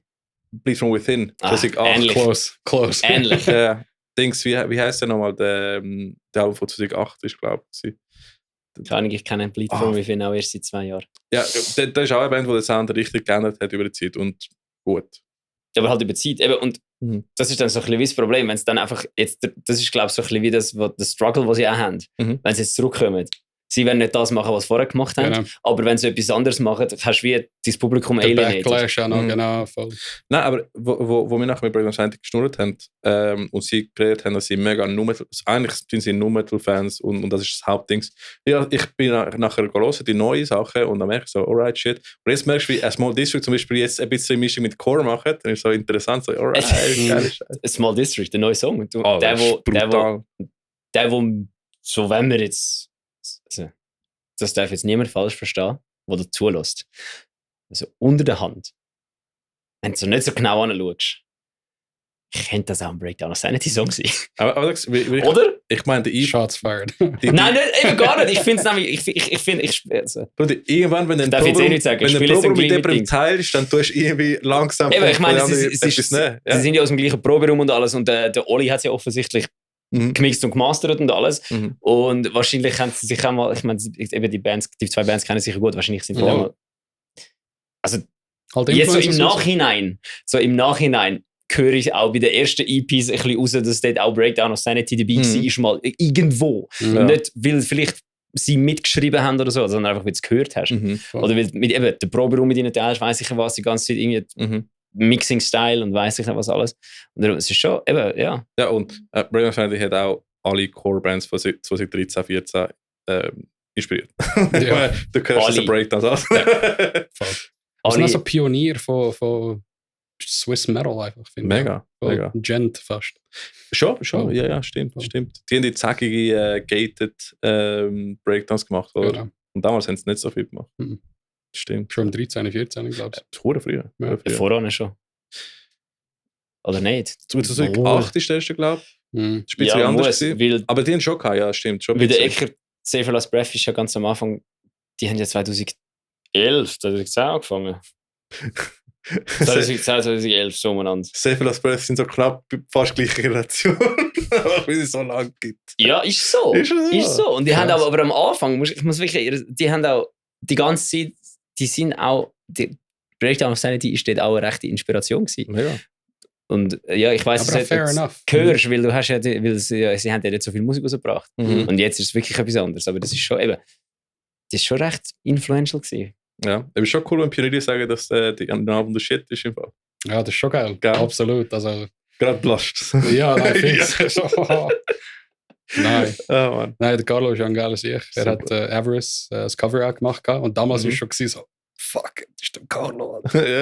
Hallo, kannst du mir ein Albumcover machen, bitte? Und dann ist er so, ja, voll easy, kein Stress, zack, gemacht. Aber ja, geiles Comment, wirklich. Ja, Mann, let's go. Aber ich würde vorschlagen, eine Pipi-Pause. Pipi-Pause. Wir können etwas zum Trinken holen und machen weiter. Pause. 3, 2, 1. Wir sind zurück. Back in the building, swag on a zillion. Yes. Money boy, represent, bitch. Geil. Was ist das? Also, wir sind bei Prometheus, sind wir fertig? Ja? Yes. Wahrscheinlich mal kurz ASMR für Army.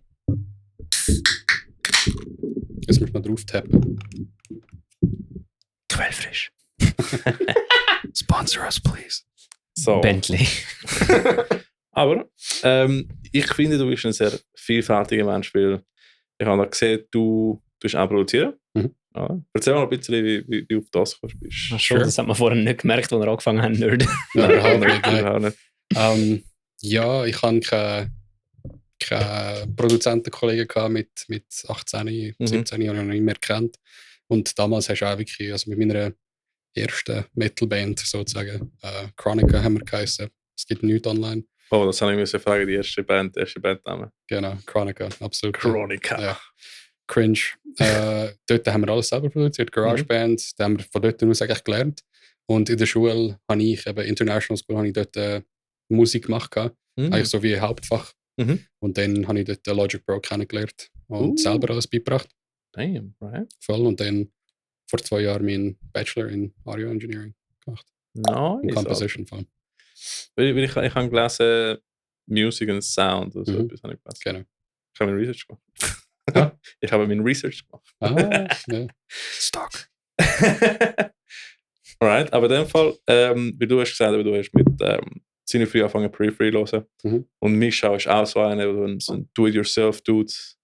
Und ich würde sagen, damals hast du auch nicht wirklich viele gute YouTube-Videos gehabt. Nein, gar nicht. Da hast du wirklich selber müssen machen.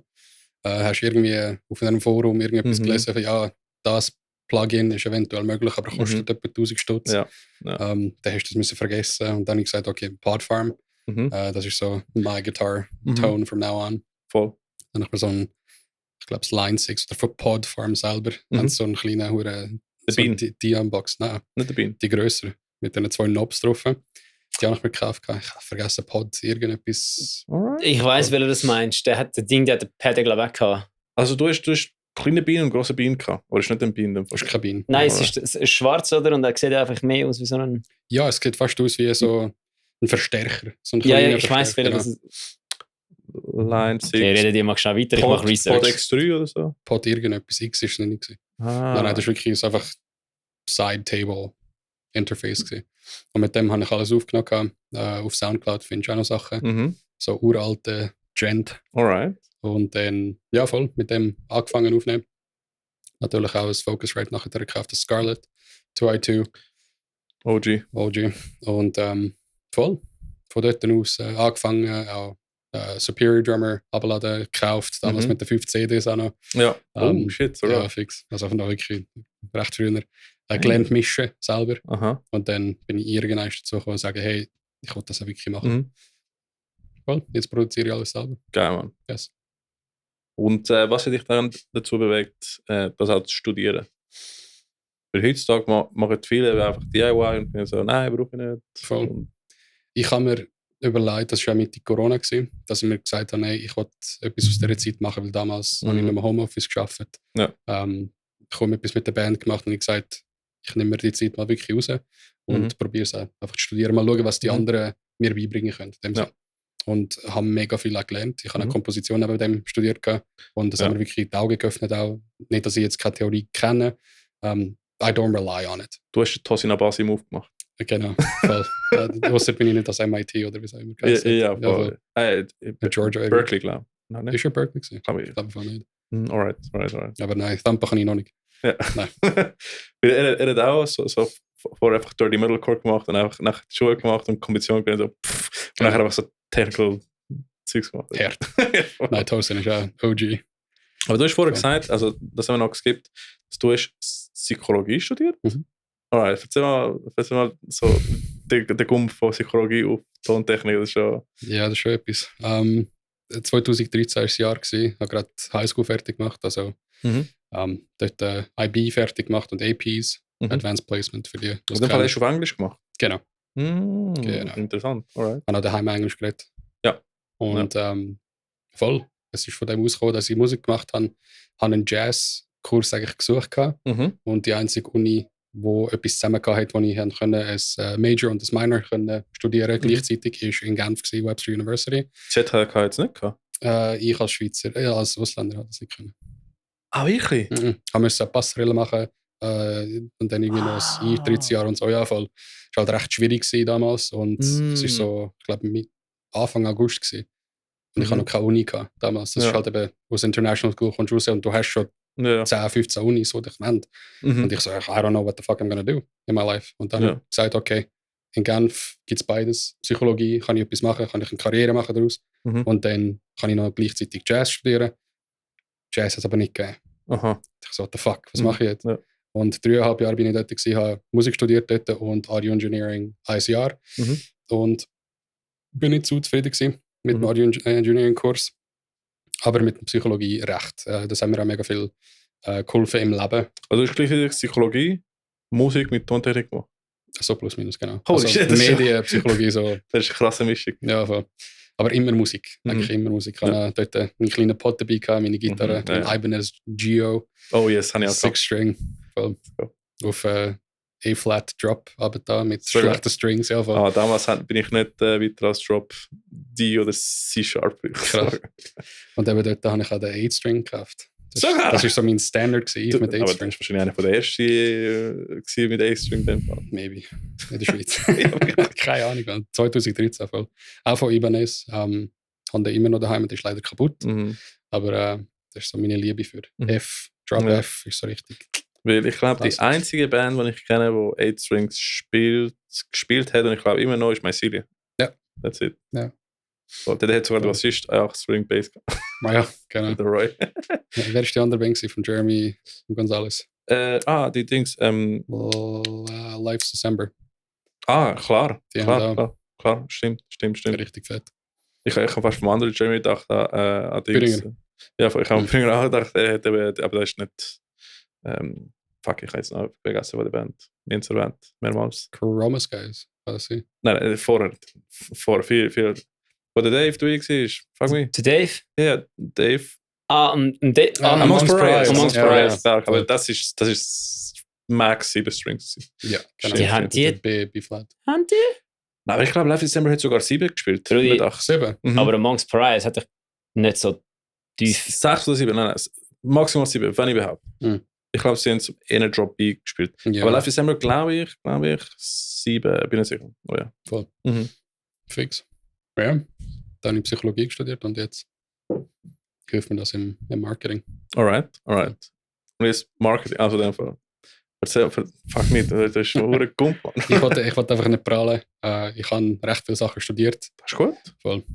Ja, aber Ja. es gibt auch so ein bisschen Stigma. Du hast studiert, du bist ein arroganter Sieg. Das habe ich nicht gerne. Du, ich bin bei meinem zweiten Diplom. Also, Eben, da weißt du es. Ja, voll. Marketing ist eigentlich durch das Musikstudium gekommen, weil es hat ein ganzes Sektor gehabt von Music Marketing und wie du dich selber als Artist eigentlich vermarkten tust. Und du tust auch mit Managers reden, du tust dich auch vermarkten, Beispiel für TV-Sounds und deine Songs eigentlich verkaufen, deine Rechte. Und durch das habe ich eigentlich Marketing richtig entdeckt, habe gesagt, ich verstehe es, ich bin recht gut in dem und ich wollte das auch gerne weitermachen. Und durch das bin ich überhaupt ins MBA reingekommen.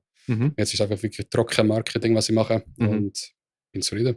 Das ist geil. Marketing ist sehr interessant. Ja. Fix. Zielgruppenanalyse. Genau. Alright. Forecasting. Ja, Mann. Interessant. Die 4P. Ich finde, also besonders bei dem Podcast, also ich habe schon vorher weil ich kann auch eben, also in der Band macht es hauptsächlich der Mike, der ist auch so ein krasser DIY-Marketeer. Einfach, er hat sich einfach alles erlernt. Und von ihm habe ich noch ein bisschen gelernt, aber nachher für den Mega Analyse habe ich auch probiert, so Social Media Marketing machen, Paid Advertisement, wie kannst du es maximieren und so. Und jetzt mit dem Podcast, eigentlich mache ich auch noch recht viel, aber alles vom organischen Standpoint. Okay, also nicht paid. Ich habe noch nicht angefangen, aber es hat es noch nicht gebraucht, weil das auch organisch jetzt so gut funktioniert. Das ist gut. Das ist krass. Ja, das ist gut. Ja, Das heisst, das Produkt ist gut. Der Podcast funktioniert komischerweise auch hure gut. Das läuft wie Sau. Wir müssen eigentlich nicht wirklich etwas machen. Es kommen viel mehr Leute zu uns, wie wir zu ihnen raus. Also es kommen viel mehr Leute zu uns, wie wir zu ihnen rausgehen. Ich habe kein Deutsch mehr, Alter. Ich habe Gottverdelig kein Deutsch mehr. Aber ich sage dir, als ich zum Beispiel gemerkt habe, wo der Podcast irgendwie Potenzial hat, wo wir die ersten paar Episoden released haben, wir haben eine Retention Rate von etwa über 60% gehabt für 2 Stunden Podcast. Und ich so, what the fuck, Alter? Das ist heavy. Und ich so, also 50% was es fucking und es ist geblieben. Immer noch. Sogar bei der langen 2 Stunden 40 Minuten Podcast, den wir gemacht haben. Das ist krass. Und ich so, alright, Interesse ist da. Gut, aber die 2 Stunden 40 Podcasts haben dann meistens noch einen Gast dabei gehabt. Absolut, das machen wir meistens mit Gast, ja, definitiv. Also, wenn wir zwei nur 2 Stunden 40 würden schnurren, würde ich nach etwa 1,5 Stunden mal das Gefühl haben, ja, mega. Niemand mehr will das hören. Voll. Aber ich finde also eben nachher mit der ganzen Data, wo du siehst in Spotify Podcast und Spotify Artist zum Beispiel, kannst du mega viel so Trends können auseinandernehmen und versuchen zu verstehen, warum läuft es, warum nicht, was haben die Leute gerne. Jetzt muss ich einfach herausfinden, wie ich am besten kann den Podcast-Content auf eine 30 Sekunden Ads zusammenbasteln, sodass wir irgendwann auch Paid Advertisement machen Aber Marketing ist sehr interessant, aber so wie du es wahrscheinlich auch erkennst, es ändert sich so viel. Konstant. Fast jede Woche gibt es irgendetwas Neues. Ja, voll. Es gibt wie jegliches, also wirklich endlos Social Media. Nicht nur die die Big Four, wie wir sagen. Es gibt auch für Programmer, es gibt auch für Musiker spezifisch auch Foren. Es gibt wirklich endlose Sachen, wo du auch Advertisement kannst aufschalten kannst, wo du kannst Marketing machen. Voll. Voll. Also ich meine, wenn du Hilfe brauchst, kannst du gerne mal schreiben. Ich glaube, du wärst dann ein guter Gast für die Jungs von IMS Media Making. Ja. Ja, Mann. Ganz sicher. Kennst du? Nein, kann ich nicht. Alright. Kennst du Extreme Music Switzerland? Ja. Alright. Die Jungs haben auch einen Podcast. Machen auch einen Podcast, weil es geht rein um Marketing und Branding von Künstlern. Okay. Und du musst reinhören. Also es geht einfach wirklich nur um Social Media Sachen, wo du als Band und Künstler und um Promotion und um alles das. Sie arbeiten da beide im Marketing, oder? Wenn ich das richtig verstanden habe. Marketing und Graphic Design. Graphic Design, Marketing, Content Management, alles das Zeug. Voll. Und die machen jetzt wirklich seit nicht so viel weniger lang wie mir. Nein, wirklich nicht. Du hast sie ja genötigt, dass sie auch einen Podcast machen. Yeah. Machen einen Podcast, was wirklich immer quasi eine Stunde lang oder ein bisschen mehr einfach irgendein Thema übernehmen. So zum Beispiel. Und zum Beispiel einfach Insta-Bio. Weil, wie, was. Genau, was einfach mal so Basics, was du anschauen als Band und weiss ich was. Und das ist auch interessant. Habe ich natürlich alles schon gewusst voran. Ich habe nichts gelernt hier im Podcast. Nein, sicher nicht. Also ich habe alles Scheissdreck. Ich habe das Zeug gelost und dann bin ich gerade panisch, während ich im Homeoffice war. Ich lerne die Updates von den Social Media Plattforms und ihr Verhalten von denen. Weil ich sage so, hey, jetzt... Ich bin ohne Scheiß. Ja, eben genau das. Ich bin ohne Scheiß komplett. Ich bin so degehockt und ich so, ja, ich glaube, ich habe eben technisch Kaufmann, ist ja auch ein Hauptfach, ist auch Marketing. Ja. Jetzt wahrscheinlich nicht so tief wie du, gar sicher nicht so tief wie du das kannst, sondern einfach so Basics, oberflächlich, dass du einfach mal kannst wissen, wo das hingeht und so. Also da komme ich schon ein bisschen raus. Aber eben von allem Social Media Zeug und so haben wir nie etwas gehört in dem ganzen Ding. Also nur so Grundstrukturen. Ja. Und dann kommt eben so der Dings mit, ja weißt du, aber das Ding ist, wenn ich jetzt, was ist eure Hauptdings? Und ich so, ja, Spotify. Spotify ist aber, da kannst du nicht interagieren. Gut. Instagram. Und dann kommt so, ja, und in der Bio. Und dann bringst du halt natürlich nicht, wenn nicht steht, wo ihr herkommt. Weil ich meine, sind wir ehrlich, wenn ihr eine Schweizer Band sind, niemand weiss, wo ihr herkommt. Wenn wir euch buchen, wo kommen ihr her? Und ich gerade so, ja, okay, ich habe das Handy für genommen, meine Insta-Bio einfach komplett geändert, einfach alles neu gemacht. Genau. Ja, und es ist wirklich hure gut. Und ich glaube, ja, Boys, nehmen den mal in. Das wäre sicher ein geiles Gespräch. Ja, mega. Fix. Und die Jungs machen auch etwas Cooles, wo sie machen Real Talk, wo sie einfach Profil von 2 Bands nehmen und einfach sagen, was gut läuft und was schlecht. Und das einfach roastet und sagen. Oh, nice. Ja, das ist mega interessant. Also das wäre etwas für dich. Bald. Ah? Bald. Yes. Bald. Mehr sage ich nicht. Voll. Nein, aber das, und ich finde, also erstens Thema Marketing und so, also ich finde mega cool, dass auch es, nebst was wir machen, wir pushen auch meistens so lokale Konzerte, lokale Release und so. Die Jungs helfen wirklich nachher die Bands beziehungsweise näher verstehen, wie es ist. Das sind Themen, die du erst bei einem Studium würdest lernen oder wo wirklich tief in die Materie reingehst. Voll. Und ich meine, was sie machen, ist gratis Consulting eigentlich. Das ist schon gut. Es ist wirklich recht viel Zeug, was sich die Leute auch nicht bewusst sind. Also, du kannst dir auch nicht bewusst sein, weil wie auch. Wie willst du es lernen eigentlich aus dem Nichts? Ja, wie willst du, wenn du noch nie etwas mit dem... Ich meine, eigentlich ist ja alles, was du als Band machst, Marketing. Genau. Ich habe ja schon lange mal gesagt, While She Sleeps und Bring Me The Horizon, das ist keine Band, das ist eine Marketingfirma mit einer Band. Das Produkt, genau. Das ist eine Marketingfirma, die einfach nur eine Band hat. Genau. Und das ist etwas, wo eben ich auch erst, als ich im Dings kam, so, wenn ich durch das, dass ich den Abschluss gemacht habe, so realisiert habe, also eigentlich kannst du alles anwenden auf deine Band selber. Ja. Und mit ihrem Podcast habe ich jetzt eben das Gefühl gehabt, so wie du, so, hat es mir die Augen gegeben, so, es ist mehr, es ist alles, was du machst, ist eigentlich das Marketing kommunizieren gegen aussen. Voll. Auch deine eigenen Songs. Das heisst, du bist bei dir in der Band auch so ein bisschen der auf das schaut. Also Jetzt, also neuestens, voll. Das ist geil. Vorher hat er jetzt den Marc gemacht. Ich meine, er hat es auch gut gemacht. Nein, aber ich habe so ein bisschen übernommen. Jetzt haben wir ein bisschen Rollenverteilung gemacht. Für die neuen Songs und einfach alles neu halt in der Band. Und ja, voll, wir haben jetzt ein TikTok. Follow us, please. Wir haben, ich glaube, bis jetzt schon 100'000 Views insgesamt. Holy fuck! Eben, das ist so ein bisschen Gas ich komme bei TikTok nicht raus, ich verstehe es absolut nicht. Es ist absolut simpel. Wir haben 75 Followers. Auf TikTok? Yes, Alter. Geil. Let's go, weiter. Wir haben weniger. Hey, aber im Fall, weißt du was? Unser Mike von Whiteout, der ist ein TikToker. Der hat, glaube wie viele Likes? 700.000? Also, Krass. Und er macht einfach der random Shit. Er macht Sachen, die Jungen machen, die ich nicht So verstehe. POV und so. POV von Horror-Dings. Geil, muss ich mal schauen. Also Reaction von Horror-Clips. Also Nice. ist mega weird, aber irgendwie Leute gefallen. Also ist in dem Fall der Mike einfach ein Influencer. Er ist ein sozusagen. Influencer. Krass. Das ist weil ich habe mein meiste von meinem Marketing-Know-how von ihm. Ja. Weil er ist einer von denen gewesen, der immer vor die Welle war und hat gecheckt, wie das geht. Und er macht das ganze Marketing für Whiteout. Ich meine, hätte er nicht den Mike, hätte er nicht die Anzahl Streams und alles, was wir Genau. jetzt haben. Voll. No fucking way. Aber ist geil, was ich Mhm. mache. Voll. Congrats. Ja, merci. Fix. Aber was ist in dem Fall für dich, sagen wir als Band von einer Marketingperspektive, das Wichtigste, was solltest du achten? Sagen wir zu einem Release zum Beispiel. Also ich nehme es viel früher, also nicht der Release, aber das Produkt Mhm. selber. Die Band, wie siehst du aus? Mhm. Wie verhaltest du dich? Mhm. Wie verhaltet sich jede einzelne Person in der Band? Haben sie separate Accounts? Mhm. Etwas, was ich schon lange nicht mehr gesehen habe, sind zum Beispiel, sagen wir mal, keine Ahnung, Sam Architects. Dass du zum Beispiel Sam Carter, aber Mhm. Sam Architects ins Insta rein tust. Meinst du, dass das hilft oder hilft nicht? Ehrlich gesagt nicht. Alright, let's go. Ich kann es auch nicht. Ja. Aber klar, ich weiß, dass er das hat. Ist auch okay, wenn er es hat. Aber so Sachen helfen auch nicht wirklich. Es ist einfach viel einfach, dich dann zu finden Mhm. auf Insta. Ja. Du als Band musst dich einfach gut vermarkten, in dem Sinn, dass du ein konkretes Bild hast, von wer du überhaupt bist, Mhm. was dein Sound ist und was du für eine Demografie von Leuten willst anhauen. Mhm. Und dann erst kannst du sagen, okay, wir haben den und den Song, wie tun wir es vermarkten? TikTok, keine Ahnung, Hashtag Alt-Rock, das wird jetzt auch Mhm. mega voll aufgepusht. Ja. Asian Music wird auch voll aufgepusht jetzt, Beispiel. Asian Music. Asian Music, Hashtag Asian Music. Let's go. Beispielsweise, ja. Das sind halt so Sachen, die du auch forecasten kannst, aber Aha. vorhersehen. Und ja, keine Ahnung.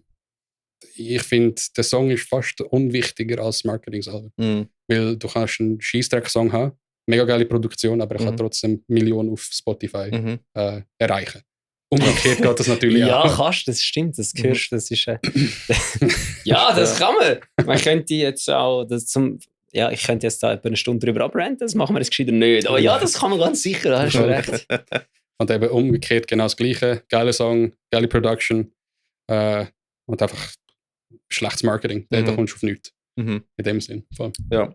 Das ist zum Teil indirekt auch einer der Gründe, warum wir den Podcast angefangen haben. Ich kann, Indirekt, Bruder, es war das Erste, was du gesagt hast nach diesen Dingen so. Weißt du, vor allem können wir dann vielleicht auch unsere Bands promoten. das auch. Nein, aber was ich mit dem meine, ist weil mit dem Bella haben wir so richtig kennengelernt, wo ich Eversys produziert habe. Mhm. Und ich habe eben immer gesehen, weißt, wir haben mega viel Zeit eingestellt und die Jungs haben auch Geld eingesteckt und wir haben dann ein cooles Produkt rausgebracht. Aber nachher hat es einfach keinen Marketingplan gegeben. Dementsprechend, und du findest so wie fuck, das ist geil, der hat geile Hooks, geile Scheiß. Und ich habe einfach gesehen, es hat keinen Marketingplan gegeben, keinen Push, wahrscheinlich nie pushen. Und natürlich, wenn du die Kenntnisse hast oder nicht jemandem hast, der das hat, dann kannst du vergessen im Fall. Also, du hast keine Ahnung. Und mittlerweile habe ich das Gefühl, es gibt schon viel mehr Ressourcen und gratis Masterclasses in YouTube von Leuten, die es checken oder so, habe ich auch Social Media Marketing eigentlich gelernt. Und ich finde, eben, deswegen finde ich auch so Podcast wichtig, oder? Weil in den USA zum Beispiel hast du so Podcast-Networks und zum Beispiel mein Hauptbeispiel für Podcast-Modell, das wir jetzt haben, ist eigentlich das von Comedians, oder?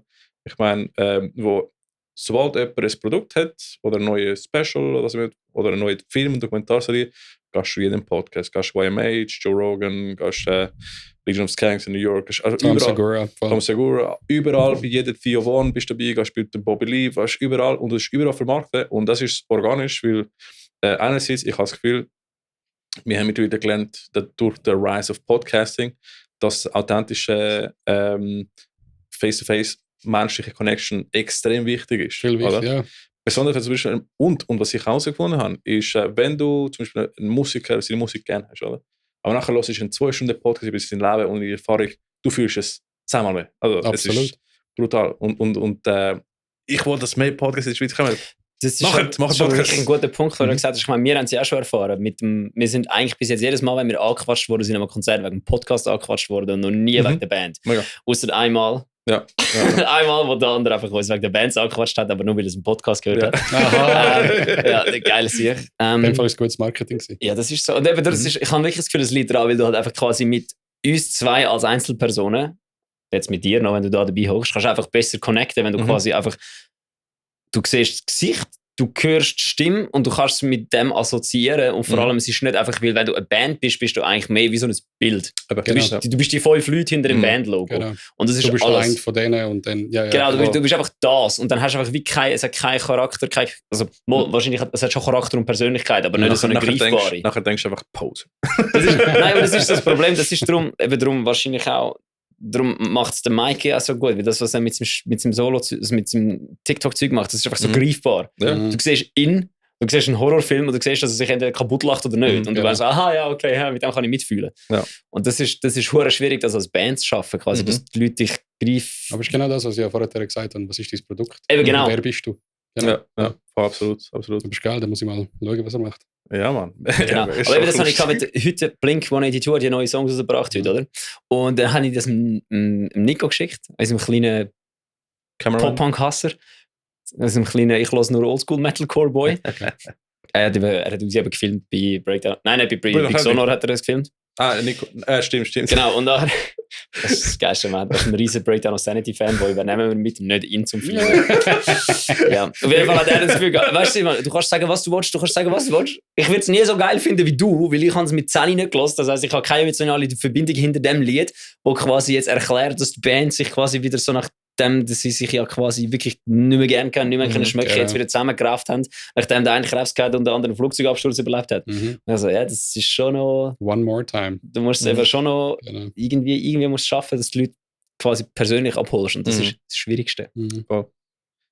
Nein, wir sind bei Thema Production gewesen. Go ahead. Und wir haben den interessanten Weg von Psychologie in Marketing und jetzt Tontechnik, aber du hast nachher Tontechnik. Ja, vorher. Vor dem Marketing. Stimmt, vor dem Marketing. Voll. Und jetzt machst du das MBA, hast du gesagt? MBA, genau. Ist das Digital Marketing? Genau. Ah, ja, ich habe Research. Ich habe ein Open Profile in LinkedIn, sag's nochmal. Alright, den LinkedIn habe ich nicht aufgemacht. Das kommt als nächstes. Hast du nicht wollen, dass man herausfindet, dass du einen stalkst? Ja, genau. Nein, du hast lustigerweise, das ist alles unter deinem Studio Inventory, den ich Genau. voll. Als Education. Und sonst Production-mäßig. Tust du auch jetzt Bands auf Seite produzieren? Wie sieht es da aus? Mehr. Also mehr. Ich bin jetzt im Juni zurückgekommen, also von Lausanne. Ich bin im Wattland, habe ich dort geglaubt 2 Jahre. Mit der Verlobten. Ja, voll. Und sind wir jetzt zurückgekommen auf Zug. Und ich meine, in dieser Zeit habe ich nicht können, irgendwie Bands aufnehmen in Zug oder halt nahe in Schweiz, Zentralschweiz und so. Warte, wann bist du da? Im Juni bin ich zurückgekommen. Das Juni? Ja. Jesus Christ, oder? Jetzt ja, hast du den Research nicht gemacht? Doch nicht sonst stark. Nein, aber ich bin 2 Jahre drinnen gewesen. Ist auch mit Promete besser gewesen. Habe aber trotzdem Artifaction-Sachen gemacht, gleichzeitig. Habe dort an einer Schule gearbeitet als Marketer. Und da sind wir wieder zurückgezogen. Und jetzt arbeite ich mehr ein bisschen so in dem Studiobereich. Ich bin auf Instrumentor als Gitarre- und Gesangslehrer. Und nebenbei wollte ich auch mehr Bands, natürlich zum Producer. Aber ich habe jetzt einen Dark Pop Artist von Zürich. Alright. Fucking dope, richtig geil. Nice. Ganz geil. Was ist Dark Pop? Kann ich das beschreiben? Das ist Du Boomer, Alter. Ich weiß es auch nicht. Also Hyperpop. Nein, das ist so depressive Hyperpop. Nein, es ist einfach so Alternative Indie Pop / Dark Synth, die 80er, more Keywords. SEO. Nein. Das will Timian machen. Nein, der Timian, der macht einfach so Vinti-Musik. Ich nenne so Musik Vinti-Musik. Vinti-Musik. ZHDK oder Vinti-Musik. Ah ja, genau. Ja. Aber ZHDK-Musik ist ein Begriff, oder? Ja, offiziell. Alright, interessant. ZHDK-Musik, das ist eine Musik, die ich persönlich einfach nicht verstehe, weil ich einfach keine Ahnung von Musik habe. bei mir ist es wirklich so, wenn es mehr als 3 Akkorde hat und keiner gegen den Start schreit, bin ich einfach überfordert. Da geht es mir nicht gut. Ja, genau. Oh, Nein, ich verstehe es schon. Ich bin auch nicht der Wanker gewesen, sagen wir so, auf der Gitarre, aber das ist auch, das verleidet mir irgendein. Ich finde interessant, weil ich glaube, als Producer hilft sicher die Psychologie.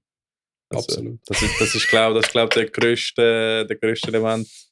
Weißt du noch bei der Ballade, was ich alles versucht habe, dass du dich wohlfühlst? Ja, du hast mich am Schluss nur noch hässiger gemacht mit deinen blöden scheiß Raucherstäbli und dem Dings. Also nein, es ist das schon nicht. Es ist einfach so, du hast, weißt du, stell dir vor, du spielst das Lied und dann klappt es einfach nicht. Dann kommt der Ricky, dann steht das Licht ab, macht so eine Kerze an, macht so eine romantische Stimmung, dass du dich kannst entspannen. Und ich denke mir einfach so, jetzt lass mich einfach den Scheiß aufnehmen, Ricky. Ich will jetzt auch fertig haben. Nein, weil du kennst sicher auch die Lamb of God-Geschichte mit Machine, wo beim einen Song er hätte müssen Walk with me to hell oder so. Walk with me. Und nachher er muss irgendwie kaputt tönen und danach hat er gesagt so run around the block 3 times oder so ein Scheiß. Genau. Dann hat er Push-ups machen und dann Das ist gegangen. und gerade Mikrofon gegeben. Ja, genau. Ich habe das einmal gemacht mit Push-ups bei einem der Sänger. Wirklich? Krass. Voll. Ja, aber es bringt eigentlich wirklich was. Ja, ich finde so Geschichten sind einfach so shit. So. Oder allerdings, 3 Days Grace hat ein Album beim Sitzen aufgenommen. Weil es einfach andere Stimmung reingekommen ist, in die Emotion-Stimmung und auf dem Sound her beim Sitzen statt beim Start zum Beispiel. Also Welches Album? Ich weiß nicht mehr. Ich weiß nicht, welcher Song das von Nirvana ist, aber ich habe das letztes Interview gehört mit dem Produzent.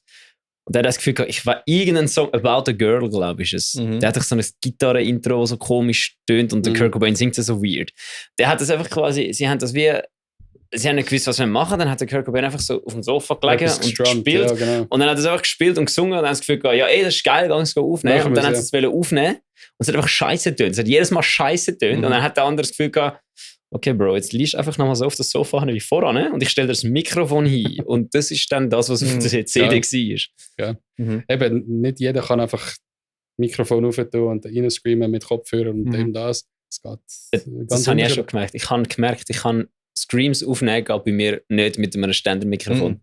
Ich mache es auch Handheld. Funktioniert bei mir nicht. Ich nehme immer mein SM58 und nehme es in die Hand, weil es kommt unser Bassist ist nicht Tontechniker, was ist er? Veranstaltungstechniker. Ja. Und er kommt immer mit so, ja, weißt du, ich nehme dann noch so einen Neumann aus dem Geschäft mit zum Aufnehmen. Und ich so, okay, also zum Fernsehen, wenn ich jetzt screame, wird das nachher sowieso in einem Kompressor so vergewaltigt, dass es scheißegal ist, ob wir einen Neumann haben oder ein SM58. Ja. Gut, der Mitschlager hat mit dem Messer in der Hand da unten. Das ist wirklich aber ja. Du musst halt, es geht halt besser. Ja, voll. Wow. Aber ja, das ist eigentlich wieder, hä? Bald, ja. Ja. Voll. Nein, aber erzähl mal von, was würdest du sagen, zeichnet dich aus als Producer? Oder wo legst du viel Wert drauf? Wahrscheinlich das Zwischenmenschliche. Am meisten, dass ich eben das Feeling, was du oder der Artist rausbringen, dass ich genau das kann capture und einfach in Sound rein tun kann. Es ist halt recht broad, sozusagen, hey, ich nehme die Emotionen auf, wir tun alle Emotionen aufnehmen, sozusagen. Aber ich probiere das wirklich tiefe Basis aufzunehmen. Sage mal, dir geht es nicht gut und du willst unbedingt einen Song, du bist bei mir und du willst einen Song aufnehmen. Dann tun wir das auch ein bisschen besprechen und nicht nur, ja, dir geht es scheiße, ich will dein Geld, nimmst du auf. Es geht nicht um das. Es geht um wirklich deine Emotionen. Wie geht es dir eigentlich? Und so das Zwischenmenschliche bei dem Fall. Mixen, kannst Nolly nachschauen, kannst Nail the Mix nachschauen, kannst lernen, wie du willst. Am Schluss des Tages machst du dann etwas für dich alleine, finde ich. Ja, das Gefühl, wir haben sehr ähnliche Art und Weise. Echt? Ja, weil das ist, glaube ich, auch noch im Fall. Ja. Genau das. Voll. Amix machst du so Pause, eine halbe Stunde, einfach schnurren. Genau. Ich habe immer Rauchstäbchen gehabt, das war so mein Zen-Dings. Schon geil.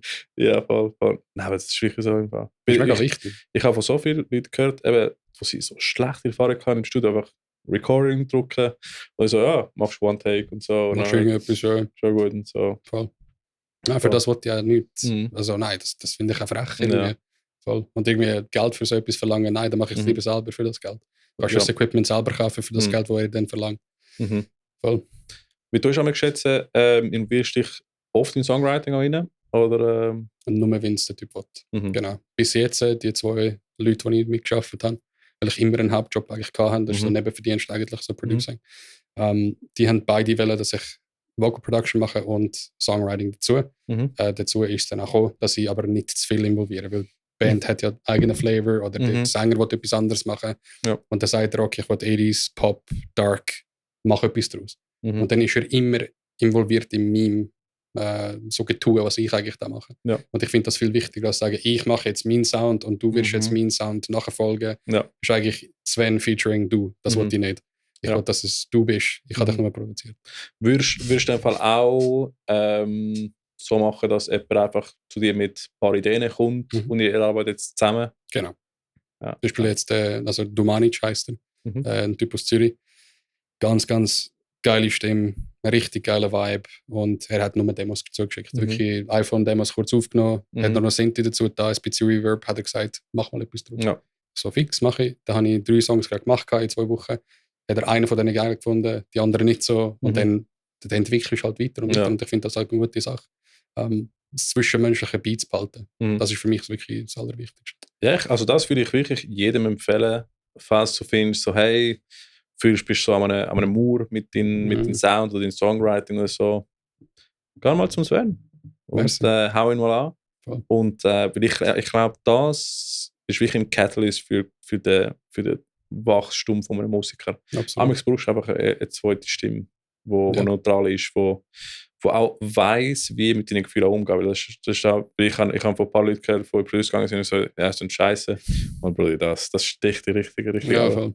Mit Nevermind haben wir auch so etwas, eben, der Mark hat vorher mit der Band, bevor ich reingekommen bin, Sprungfeder gewonnen gehabt. Und das war 2014, glaube ich, oder 2015. Und dann haben sie so Audio-Recording-Weekend bei einem Typ am Arsch von der Welt irgendwo gewonnen. Und dort aufgenommen. Und es war ein Reggae-Producer, der eine Metalcore-Band aufnimmt. Ja, ey. Kann man machen. Können wir machen, ja. Hat es gut getönt? In meinen Augen überhaupt nicht. Es hat nicht gepasst. Und ja, das Zwischenmenschliche hat ein bisschen gefehlt. Man konnte bei ihm essen, okay, und absitzen und schnurren ein bisschen. Aber es ist trotzdem nicht der gleiche Vibe, weißt du? Ja. Oder amigs ist auch Producers, die condescending sind. Und absolut. So wie, hey, du hast keine Ahnung. So, genau. Statt dir die Hand geben und unterstützt so, genau. Was machst du für dumme Scheiße und so. Ja. Ich habe den ZHDK studiert. Nicht genau. Ich weiß, was gut ist. Genau. Aber ich meine, zum Beispiel, das, was du gesagt hast mit den Genre-Producers zum Beispiel, Machine vor Lamb of God hat auch nur Hip-Hop gemacht. Ja. Habe ich gemeint. Und, und jetzt ist er einfach der bekannteste Metal-Producer. Voll. Ja, ich finde die Maschine geil. Voll. Was ist vom Sound her nicht nur Metal-Bands, sondern du tust auch andere Genres produzieren. Was sind so deine, wo findest du, hey, da kann ich coole Sachen machen? Dance und Techno. Interessant. Voll. Techno ist für mich so ein Hidden Love. Ich stehe mega auf Techno. Es tönt recht simpel. Es kann auch recht simpel überkommen. Aber das Aufsteigern von 0 auf den Climax, den du hast, finde ich hure interessant. Und eben Soundscaping ist auch mega interessant.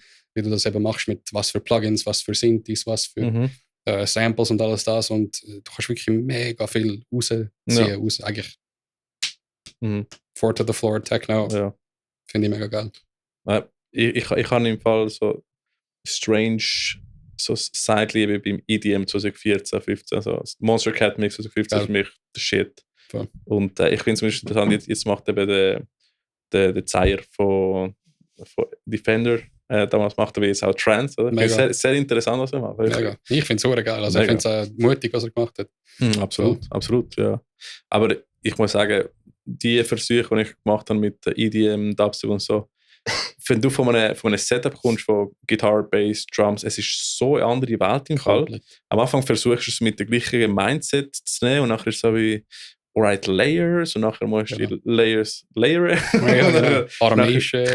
Harmonie, kleine Elemente, das ist fucking crazy im Fall. Ja, und zum Teil deprimierend, weil ich so, fuck me, ich hol lieber mal 2 Gitarren links, rechts, Bass, Drums, that's it. Das, was du kennst. Ja, das ist mir auch so gegangen, als ich mir den Synthi gekauft habe. Also, ich probiere mal, vielleicht so ein bisschen Leads machen wäre schon geil. Und dann habe ich mal so einen Sound gehabt, der geil tönt. Und dann habe ich gemerkt, dass ein Sound haben, der geil tönt, halt einfach nicht einmal die Hälfte von der Miete ist. So. Ja, gut, der tönt geil, aber der Rest davon musst du auch noch machen. So, Genau, wie kommt es rein, wie passt es rein. Mhm. Ja, vor allem du musst ja dann, wenn du auch noch, wenn du noch andere Sachen willst, wie der Lied sind, die brauchst du natürlich auch noch irgendwie etwas. Wenn du willst, in deine Metal-Musik reinbringen, musst du auch noch wissen, wie, was, wo.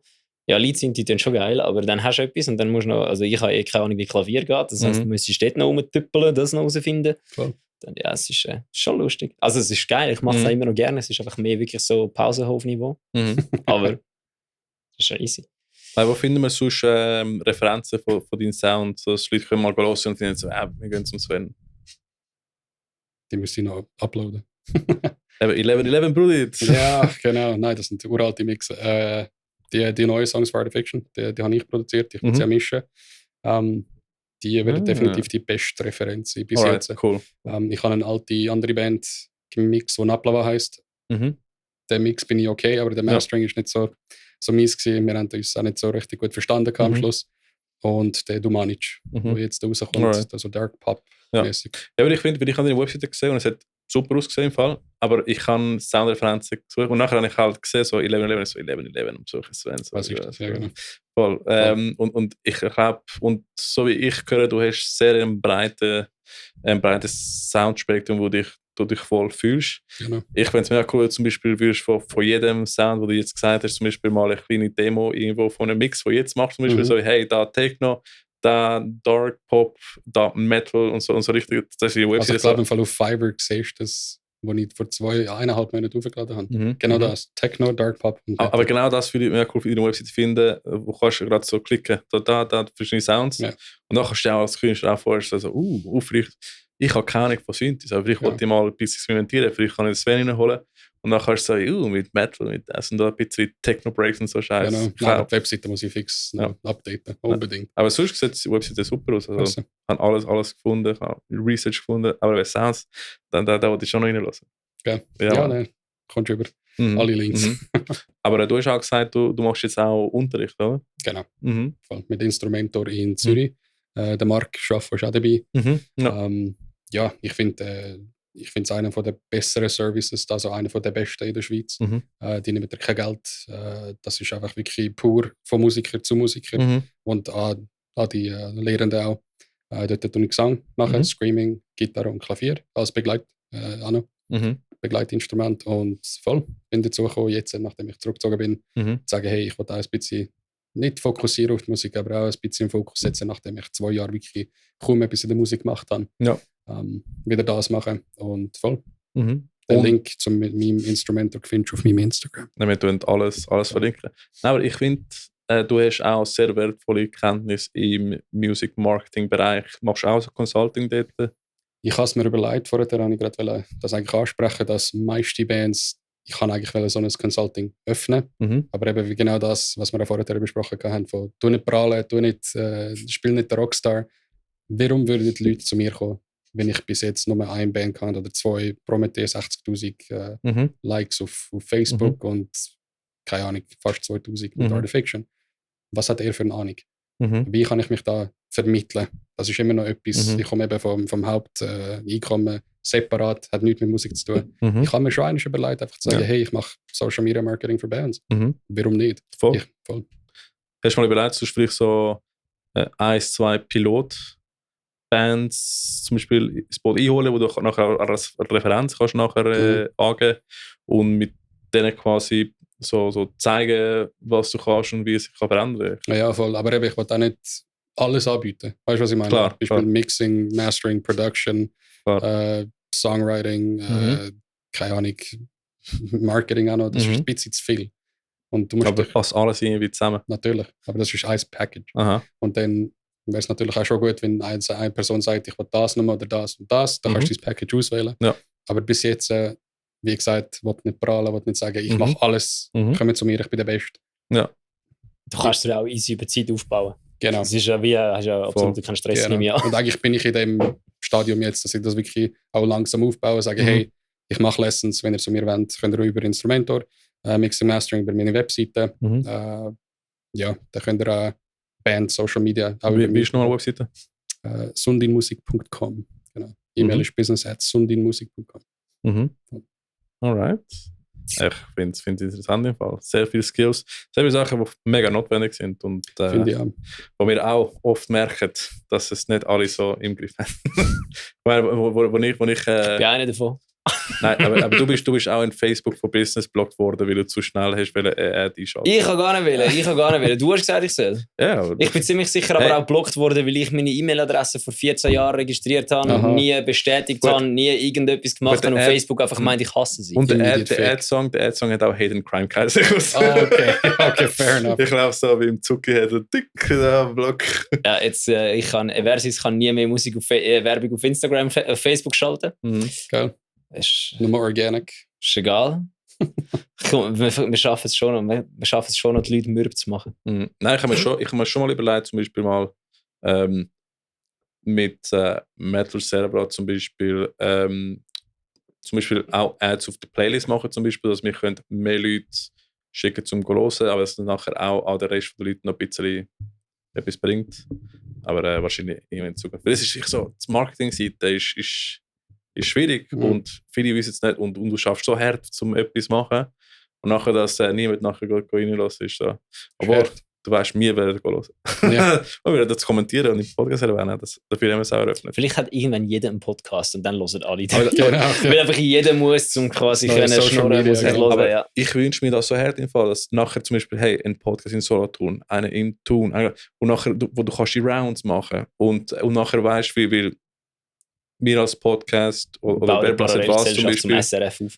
Genau. Definitiv. Ich meine, schau mal die Podcast-Szene in den USA zum Beispiel. Ich meine, sie haben viel mehr Relevanz als CNN und Fox zusammen. 100%ig voll. Das ist crazy. Das ist crazy. Das ist als Independent, Mann. Genau. Und da kannst du als Independent Artist eben sehr viel rausholen. Im Metal hast du auch, aber in der Comedy-Szene ist es am stärksten dort, habe ich das Gefühl. Voll. Aber ja. Du, es kommt vielleicht mal irgendwann. Ich finde es cool, nachher kannst du von anderen Podcasts auch von anderen Bands hören und kennenlernen und das ist einfach sick. Voll. Podcast Network. Yes. .ch. Ja, Mann. Genau. Voll.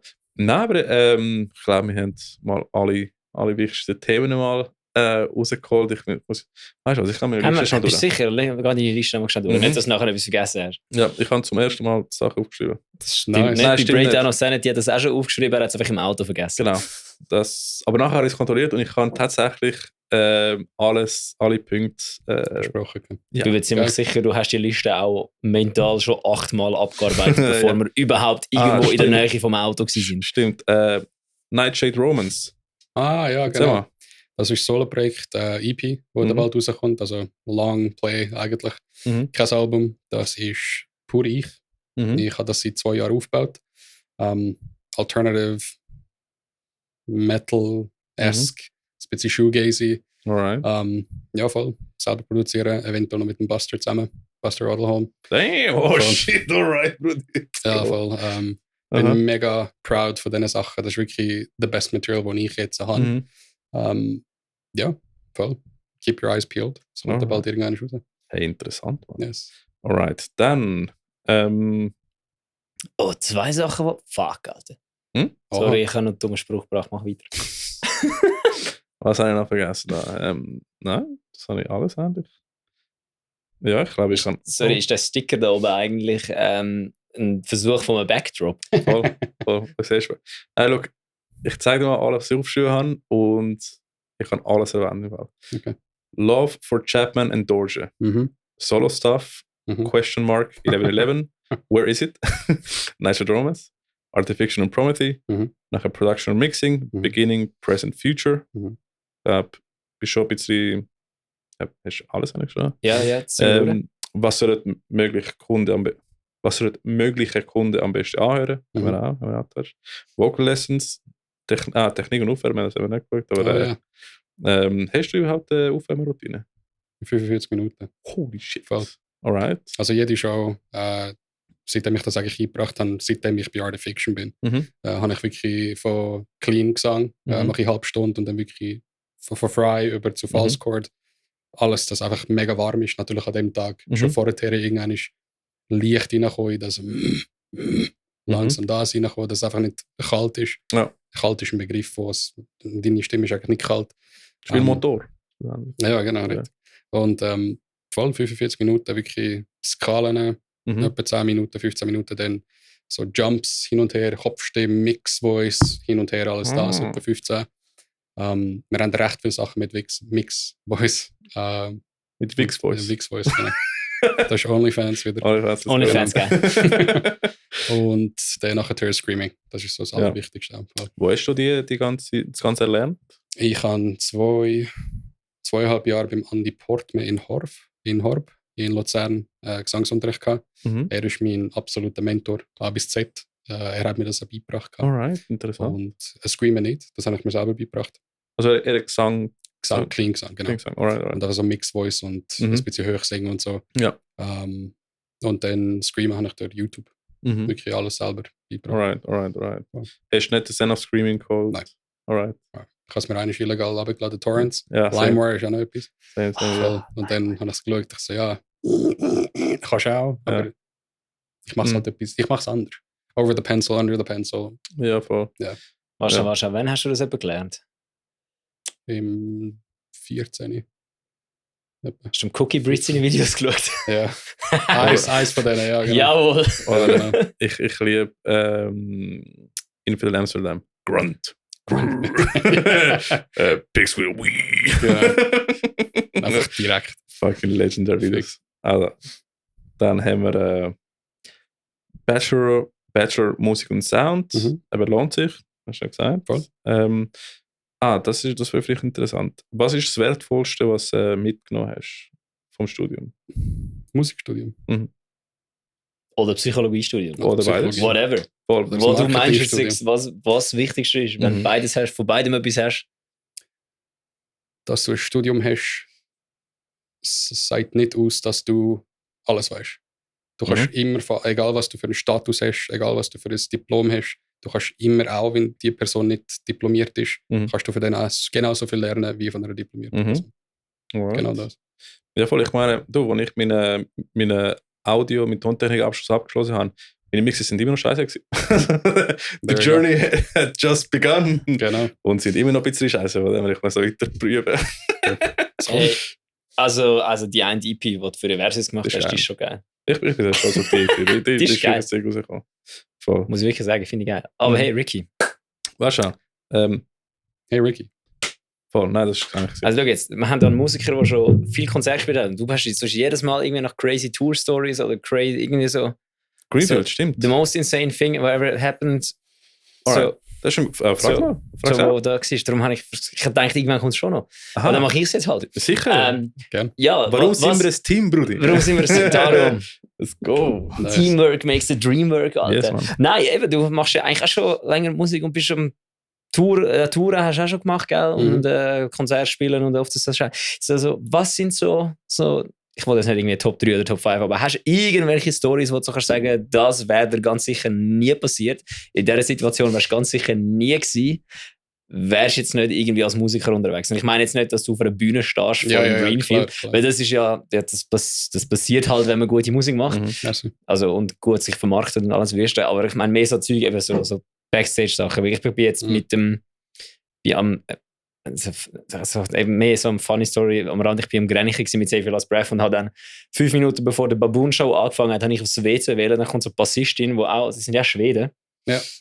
so knapp 2 Meter hoch, kommt so um die Ecke so, schaut mich so an, so, is this one free? I need to take a shit and I play in 5 minutes. Und ich so, ja, ist gut, dann gang wir. So Stuff halt. Okay. Ich habe Tatjana und der Bassist und der Gitarrist von Ginger im Greenfield im Backstage kennengelernt. Wir haben recht viel über den Ukraine-Krieg natürlich geredet, damals noch mega frisch. Einfach so Sachen, so, du laufst einfach solche Personen, die du wirklich nur online siehst oder halt auf Spotify, einfach über den Weg und das sind ganz furznormale Menschen. Und ich finde das auch, das sollten die Leute auch wissen.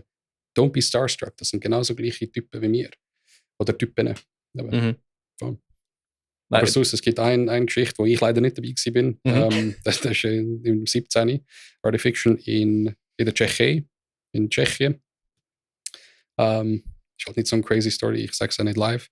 Aber sie haben zum Mischpult haben sie wirklich nur 4 Outputs, Inputs gehabt und irgendwie ein 8, 9, also nicht mal das Drum haben sie nicht mehr drauf tun. Wirklich nur eine Gitarre irgendwie auf einen. Der Bass haben sie nicht mal drauf gehabt. Der Gesang ist drauf gewesen und ich glaube Kick. Und nur Crazy. das, ja, voll. Im Brno wirklich am Arsch von der Welt. Das ist dann so, wenn es ein Struggle ist, zum einigermaßen guten Sound Absolut, absolut. Ja, sick. Nein, Cool. da wo du es gesagt hast, wegen Don't Be Starstruck, weißt du, was meine grösste Angst immer ist? Dass nachher ein Künstler, der die Musik gerne hast, nachher gehst du kennenlernen und die sind Arschlöcher. Genau. Und dann so wie, fuck, jetzt kann ich es nicht mehr hören. Genau. Ja, Es ist so, das ist so jedes Mal so, please don't be that so. Don't be that so. weißt du, wenn du so Support bist von einer Band und dann denkst du, Das ist genau das, ja. Ja, ist mir also wir sind auch noch nie oft Support gewesen von grösseren Bands, aber Ja. das eine Mal, wo wir es gewesen sind, ist auch nicht passiert zum Glück. Aber ich habe schon Stories gehört Mhm. von befreundeten Bands, die das Gefühl haben, bist du da reingekommen. Ja, voll. Dann hast du einfach vom Anfang vom Abend bis zum Schluss vom Abend einfach nur eine scheiß Zeit gehabt, weil Ja. der Tourmanager ein Wichser war, die Mhm. Band sich benommen Genau. hat wie die grössten Nottensöhne und Absolut. einfach jedes Gefühl gehabt, sie sagen da oben, obwohl es halt Ja, im Werk 21 Uhr reinspielen, an einem Mittwochabend. ja, voll. Ja, wir haben da so eine ähnliche Geschichte gehabt, wo ich sage jetzt lieber die Band nicht, aber wir haben einen Support Act gehabt und es war wirklich auch Mitte Woche gewesen, Anfangswoche und am Arsch von der Welt draussen irgendwo und der Typ hat sich wirklich gemeint, ist auch zu uns gekommen, wie dass wir irgendwie jetzt nicht gegen Putzfrauen, aber dass wir Putzfrauen gewesen sind. Oh shit. Also Alter, wir supporten euch, wir sind einfach da, um heute Abend einen geilen Abend zu haben. Mhm. Und nicht jetzt, du bist nicht der fucking Star. Jesus Du verdienst Christ. nicht viel von dem. Ja. Weißt du? Und Ja. Fuck, ja. Ja, so Geschichte kennen wir. Das ist schon nicht so geil. Nein. ja. Aber be humble. Wir Eben. spielen fucking Metal. Ja, genau. Ist so.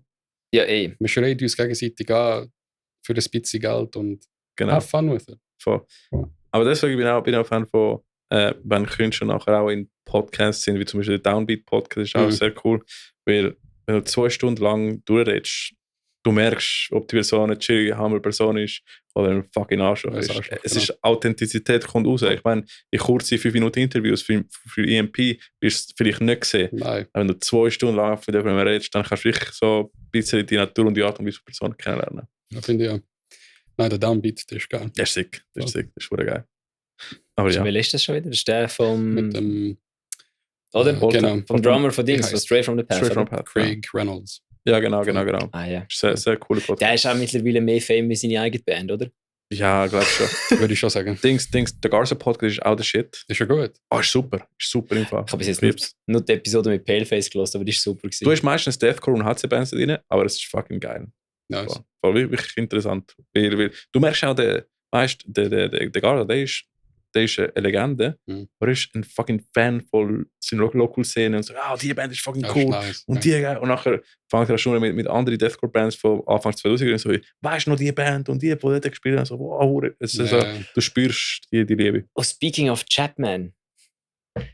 Andertons hat doch ein Interview gemacht, das mich auch komplett weggerührt hat, wo ich nicht gedacht habe, dass es so geil wird, wo der Lee mit dem Mick Thompson von Slipknot Ja. über seine neue Signature-Gitarre geredet hat. Da habe ich auch gedacht, so, ja, okay, das wird jetzt einfach so ein 20 Minuten, Ja, so genau. ein 2-minütiges Gespräch über die neue Gitarre Ja, und dann ja. ist es einfach so ein, wie lange? So eine halbe Stunde. Da sind sie Ja. Vollgas am Abnerden. Das ist ein Aber- richtig gutes Interview. Aber der Captain, eben der Lee, der ist auch so ein Charakter, wo du am Anfang hast gedacht, so, alright, interessant, aber er ist wirklich durchgezogen wie ein guter Interviewer. Mega. Aber auch der Ola England. Ich meine, der Ola England auch. Ich meine, Coffee ja. with Ola, Alter. Best. Und die Sache ist, und du hast gemerkt, vom Anfang an, er ist nicht der best englisch sprechende Person, aber er hat so ein Charisma und ist so ein humble, funny Das ist Dude. recht schwedisch, muss man Und- sagen. Wirklich. Recht frisch. Und der hat eine von den loyalsten Fanbases ever. Ever. Ich bin auch seit etwa 10 Jahren subscribed. Same. Ich habe, Ja.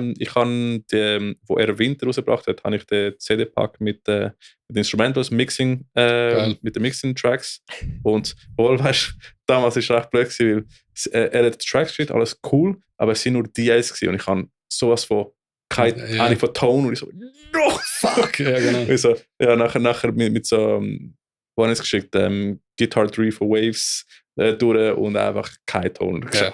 Ja. Ja, ich glaube auch, es sind ein paar von meinen Gitarren-Sounds sind mit Ola England Caps-Sims auf dem Helix drauf. Ja. Hey, vom All England habe ich den VGS, der erste mit dem Evertune Mhm. Bridge habe ich geholt wegen ihm. Geil. Ich habe es noch gehasst. Oh nein. Ich habe es dann geschaut. ich muss unbedingt mal einen Solar holen. Ich wollte unbedingt den Baritone Solar. Das ist geil.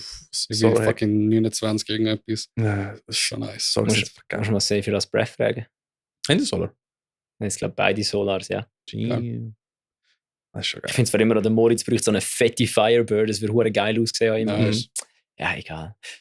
Ja, ich habe ja das Baden vorne im, wie heisst der jetzt, der Plattenladen?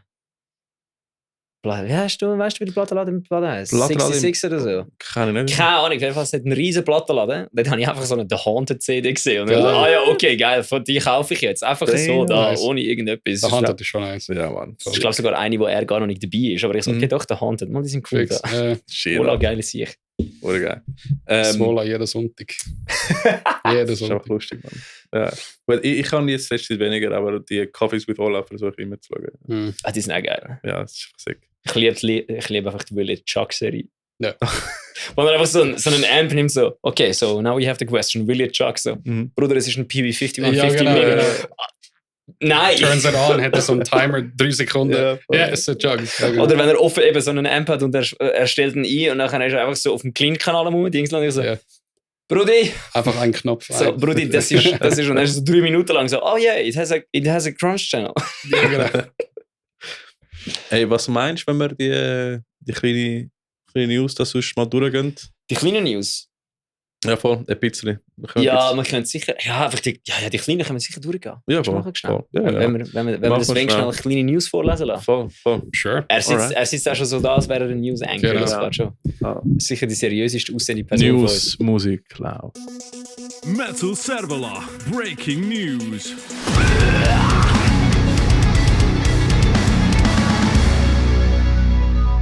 Willkommen zu den News, meine Damen und Herren. Heutzutage im Metal Server News. Wieso tönst du eigentlich immer wie so ein alter japanischer Sensei? Hallo, ich bringe die News. Voll.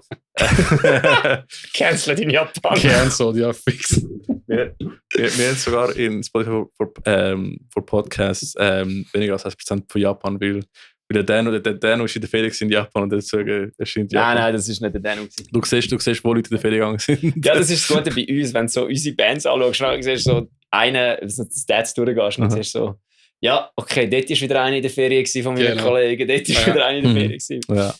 Nein, eben, also, bei den News, aber ganz kurz, eben, ja, gesehen, Serena Telly hat Nummer 1 Schweizer Albumcharts drin gewesen mit Rock, Metal-Sachen. Also sehr cool. Ist eine Ex-Burning Witches-Sängerin. Voll. Macht geile Musik, hat auch eine Band, glaube ich, Dead Venus oder so. Also congrats, wirklich geil, dass harte Musik wieder mal in den Top of the Charts drin ist. Und eben die Jungs von Kids in Cages haben auch geshared und ist auch nice. Das unterstützt meine Theorie, dass Frauen mit blauen Haaren erfolgreich sind in der Musik. Alyssa Whiteglass. Mega. Aber die anderen da, die haben wir nicht mal eine portugiesische oder Die brasilianische brasilianische Band Band, voll, ja. Die, Ich wo, weiß nicht, wie es heißt. die auf dem einen Video 8 Millionen Aufrufe haben, einfach Ja. weil das Thumbnail aussieht wie von Arch Enemy. Ja, mega, wirklich so. Voll. Nein, aber sehr coole Musik. Da bin ich gespannt, mal sie live zu sehen. Ich habe ihn noch nicht gehabt. Dann, als nächstes, Das ist aber fast schon Musiker-Tinder, oder? Eher. gut, ja, stimmt. Würde ich jetzt Können wir sagen. Musik nachher machen. Sonst bei den Releases, Wenn wir über den mal reden, wenn wir Zeit haben. ja voll, ich wollte nur Es schnell... ist eh schon zu spät. Ja, Brudi, die Jungs von Reed haben uns ein Mail gemacht vor 2 Monaten und ich habe es auch vergessen zu sagen. Nein. Voll. Hey, Sie haben Jungs. einen neuen Song draussen. Mürs ist vor 2 Monaten rausgekommen. Sind nicht hässig auf mich, ich habe keinen Zugriff aufs E-Mail. Das ist alles im Ricky seine Das Schuld. stimmt, ja voll. Und Ja, eben, sorry für die Verspätung, ihr habt mega cooles E-Mail geschrieben. Ihr habt uns das gleiche E-Mail geschickt, was ihr an Radios und so schickt.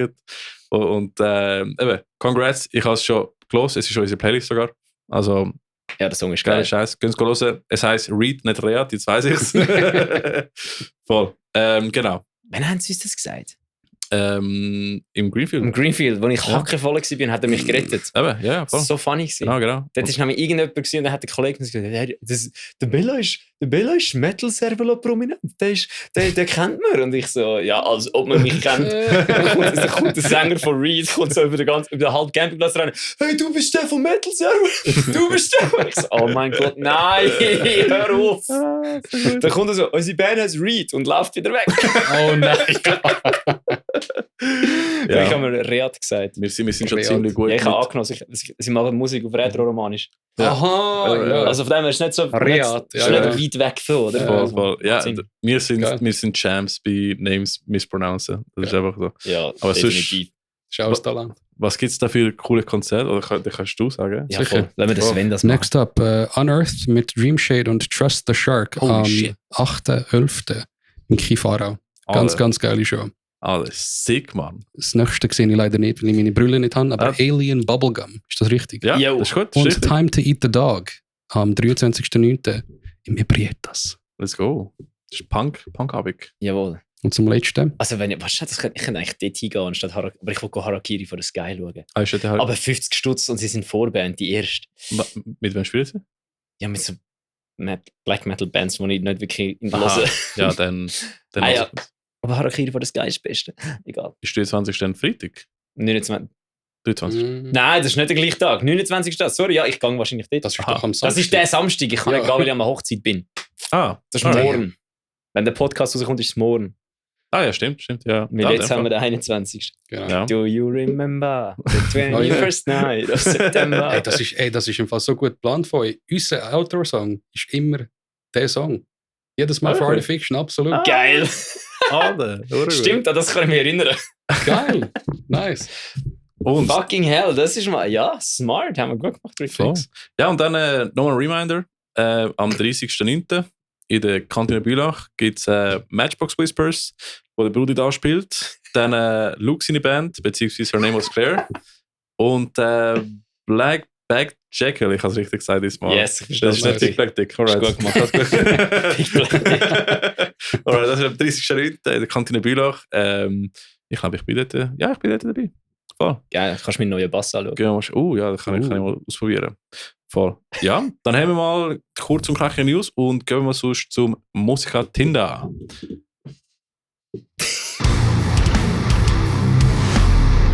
Also, Tinder. für das, es läuft jetzt eben auf den Ohren von ihm. Voll. Aha. Das ist einfach der Pornhub-Musik mit Metal. Geil. Voll. Und genau, wir haben da ein paar, kannst du uns schon mal den ersten sagen, wenn du willst? Ja, das erste ist Vicious Rain sucht Partner. Sucht sich- Freundin. Die Vicious Band Rain sucht Oh, fuck, Leute du zu hast der den neuen Probe Merch, teilen Alter. damit. Ja. Ich kann den wählen. Alter, ja, wir sind am Sonntag eben am Konzert gewesen im Berg. Ja, fix. Alter, Das ist schon geil. Wir reden ist nächstes Mal schon darüber, geil. über das Konzert. ja, übrigens, Gesprochen. die sind recht breit geschnitten, weil ich bin XL und das ist ein L. Oha. Bro, Okay. was? Ja. Voll. Sick. Wir sehen nicht XL, kann ich so, nein, ich will unbedingt das Shirt. Und der Mauro so, Bro, das ist breit geschnitten, so, Breit probier das L. Und ich so, holy fuck, alright. Nice. Geil. Das heißt, wenn ich ein L anlege, fliege ich weg. Egal. Also eben, sie suchen eine Band, um sich die Proberunde mitteilen. Mhm. Die sind Im- irgendwo in Lenzburg oder so. habe ich Irgendwo Kanton Aargau. gehört. Voll, genau. Jawohl. Grosser Proberaum. Soll ich das nächste machen? Willst du das nächste machen? Ich muss schon sagen, eben, die Jungs von Fear Lab haben ihr auch schon mal von denen gehört im Podcast. Coole Dudes, coole Musik. Und es ist so, dass aktuell der Sänger eben auch gleichzeitig Bass spielt. Und er würde gerne mal probieren, hey, mal komplett auf Fokus fokussieren. Aber verstehst du sicher auch, Mhm. oder? Absolut. Und deswegen, Fear Lab sucht einen Bassist. Also, falls ihr mal Bass spielt, die Musik von Fear Lab cool findet, vielleicht hast du die mal schon mal live gesehen, wo sie mit dem Bella gespielt haben, mit den Versus. Eben, spielst Bass, schreib die Jungs mal an. Fear Lab in Instagram, die sind coole Dudes. Und ich bin auch nicht gespannt, wenn es klappt, weil ich glaube schon, wenn du dich voll auf Fokus konzentrieren, dann ist es schon interessant, was kannst du machen mit dem. Und Ja, ich kann mit meinem eigenen Leben dafür stehen, dass sie wirklich stabile Scheiben sind. Mhm. Sie sind geile Sachen, gute Männer, gute Boys, gute Männer. yes, coole Dudes.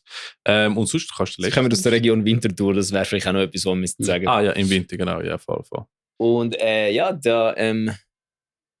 Erik, der Rico Maat voll. sucht einen Drummer. Ich Ja. habe immer noch nicht ganz verstanden, was sie muss. Du Es hast mir das schon mal es erklärt. ist fix Deathcore, richtig Deathcore gehen. Ah. Also ich bin sicher so, er ist schon so Lorna Shore, Burn of Sacrifice Fan und seine Vocals sind sick, man. Lorna Nicht nur Shore. seine Vox, aber er ist ein fetter Gitarrist. Er ist auch, ja. Fetter Gitarrist. Voll, das Voll. stimmt. Er hat auch seine Band, sein Projekt Ashes of... Time. Hast du es auf Time, glaube ich? Ja, genau. Hast du auf Time, Ich glaub schon. ja. Aber sie haben nur einen Song in Spotify. Genau. Leider. Aber eben, der Brudi will harte Musik machen. Er ist ein bisschen mysterious. Aktuell ist so wie immer wieder am Schreiben, so wie, hey, falls ein Gitarrist Bock schreiben. Und jetzt glaube ich, hat er einen Gitarrist. Jetzt sucht er einen Drummer. Also wenn du in einem Projekt reingehen als Drummer, wo brutal viel Potenzial hat, schreib mal am Erik Lindecker. Er ist in Instagram unter Ricomat mit 2C. Und er macht auch geile Fotos. Geile Fotos, gute Vocals, er macht alles, sicke gell? Gitarre. Alles. Er hat mit Demigod am List Fotos gemacht. Im Wald. Voll.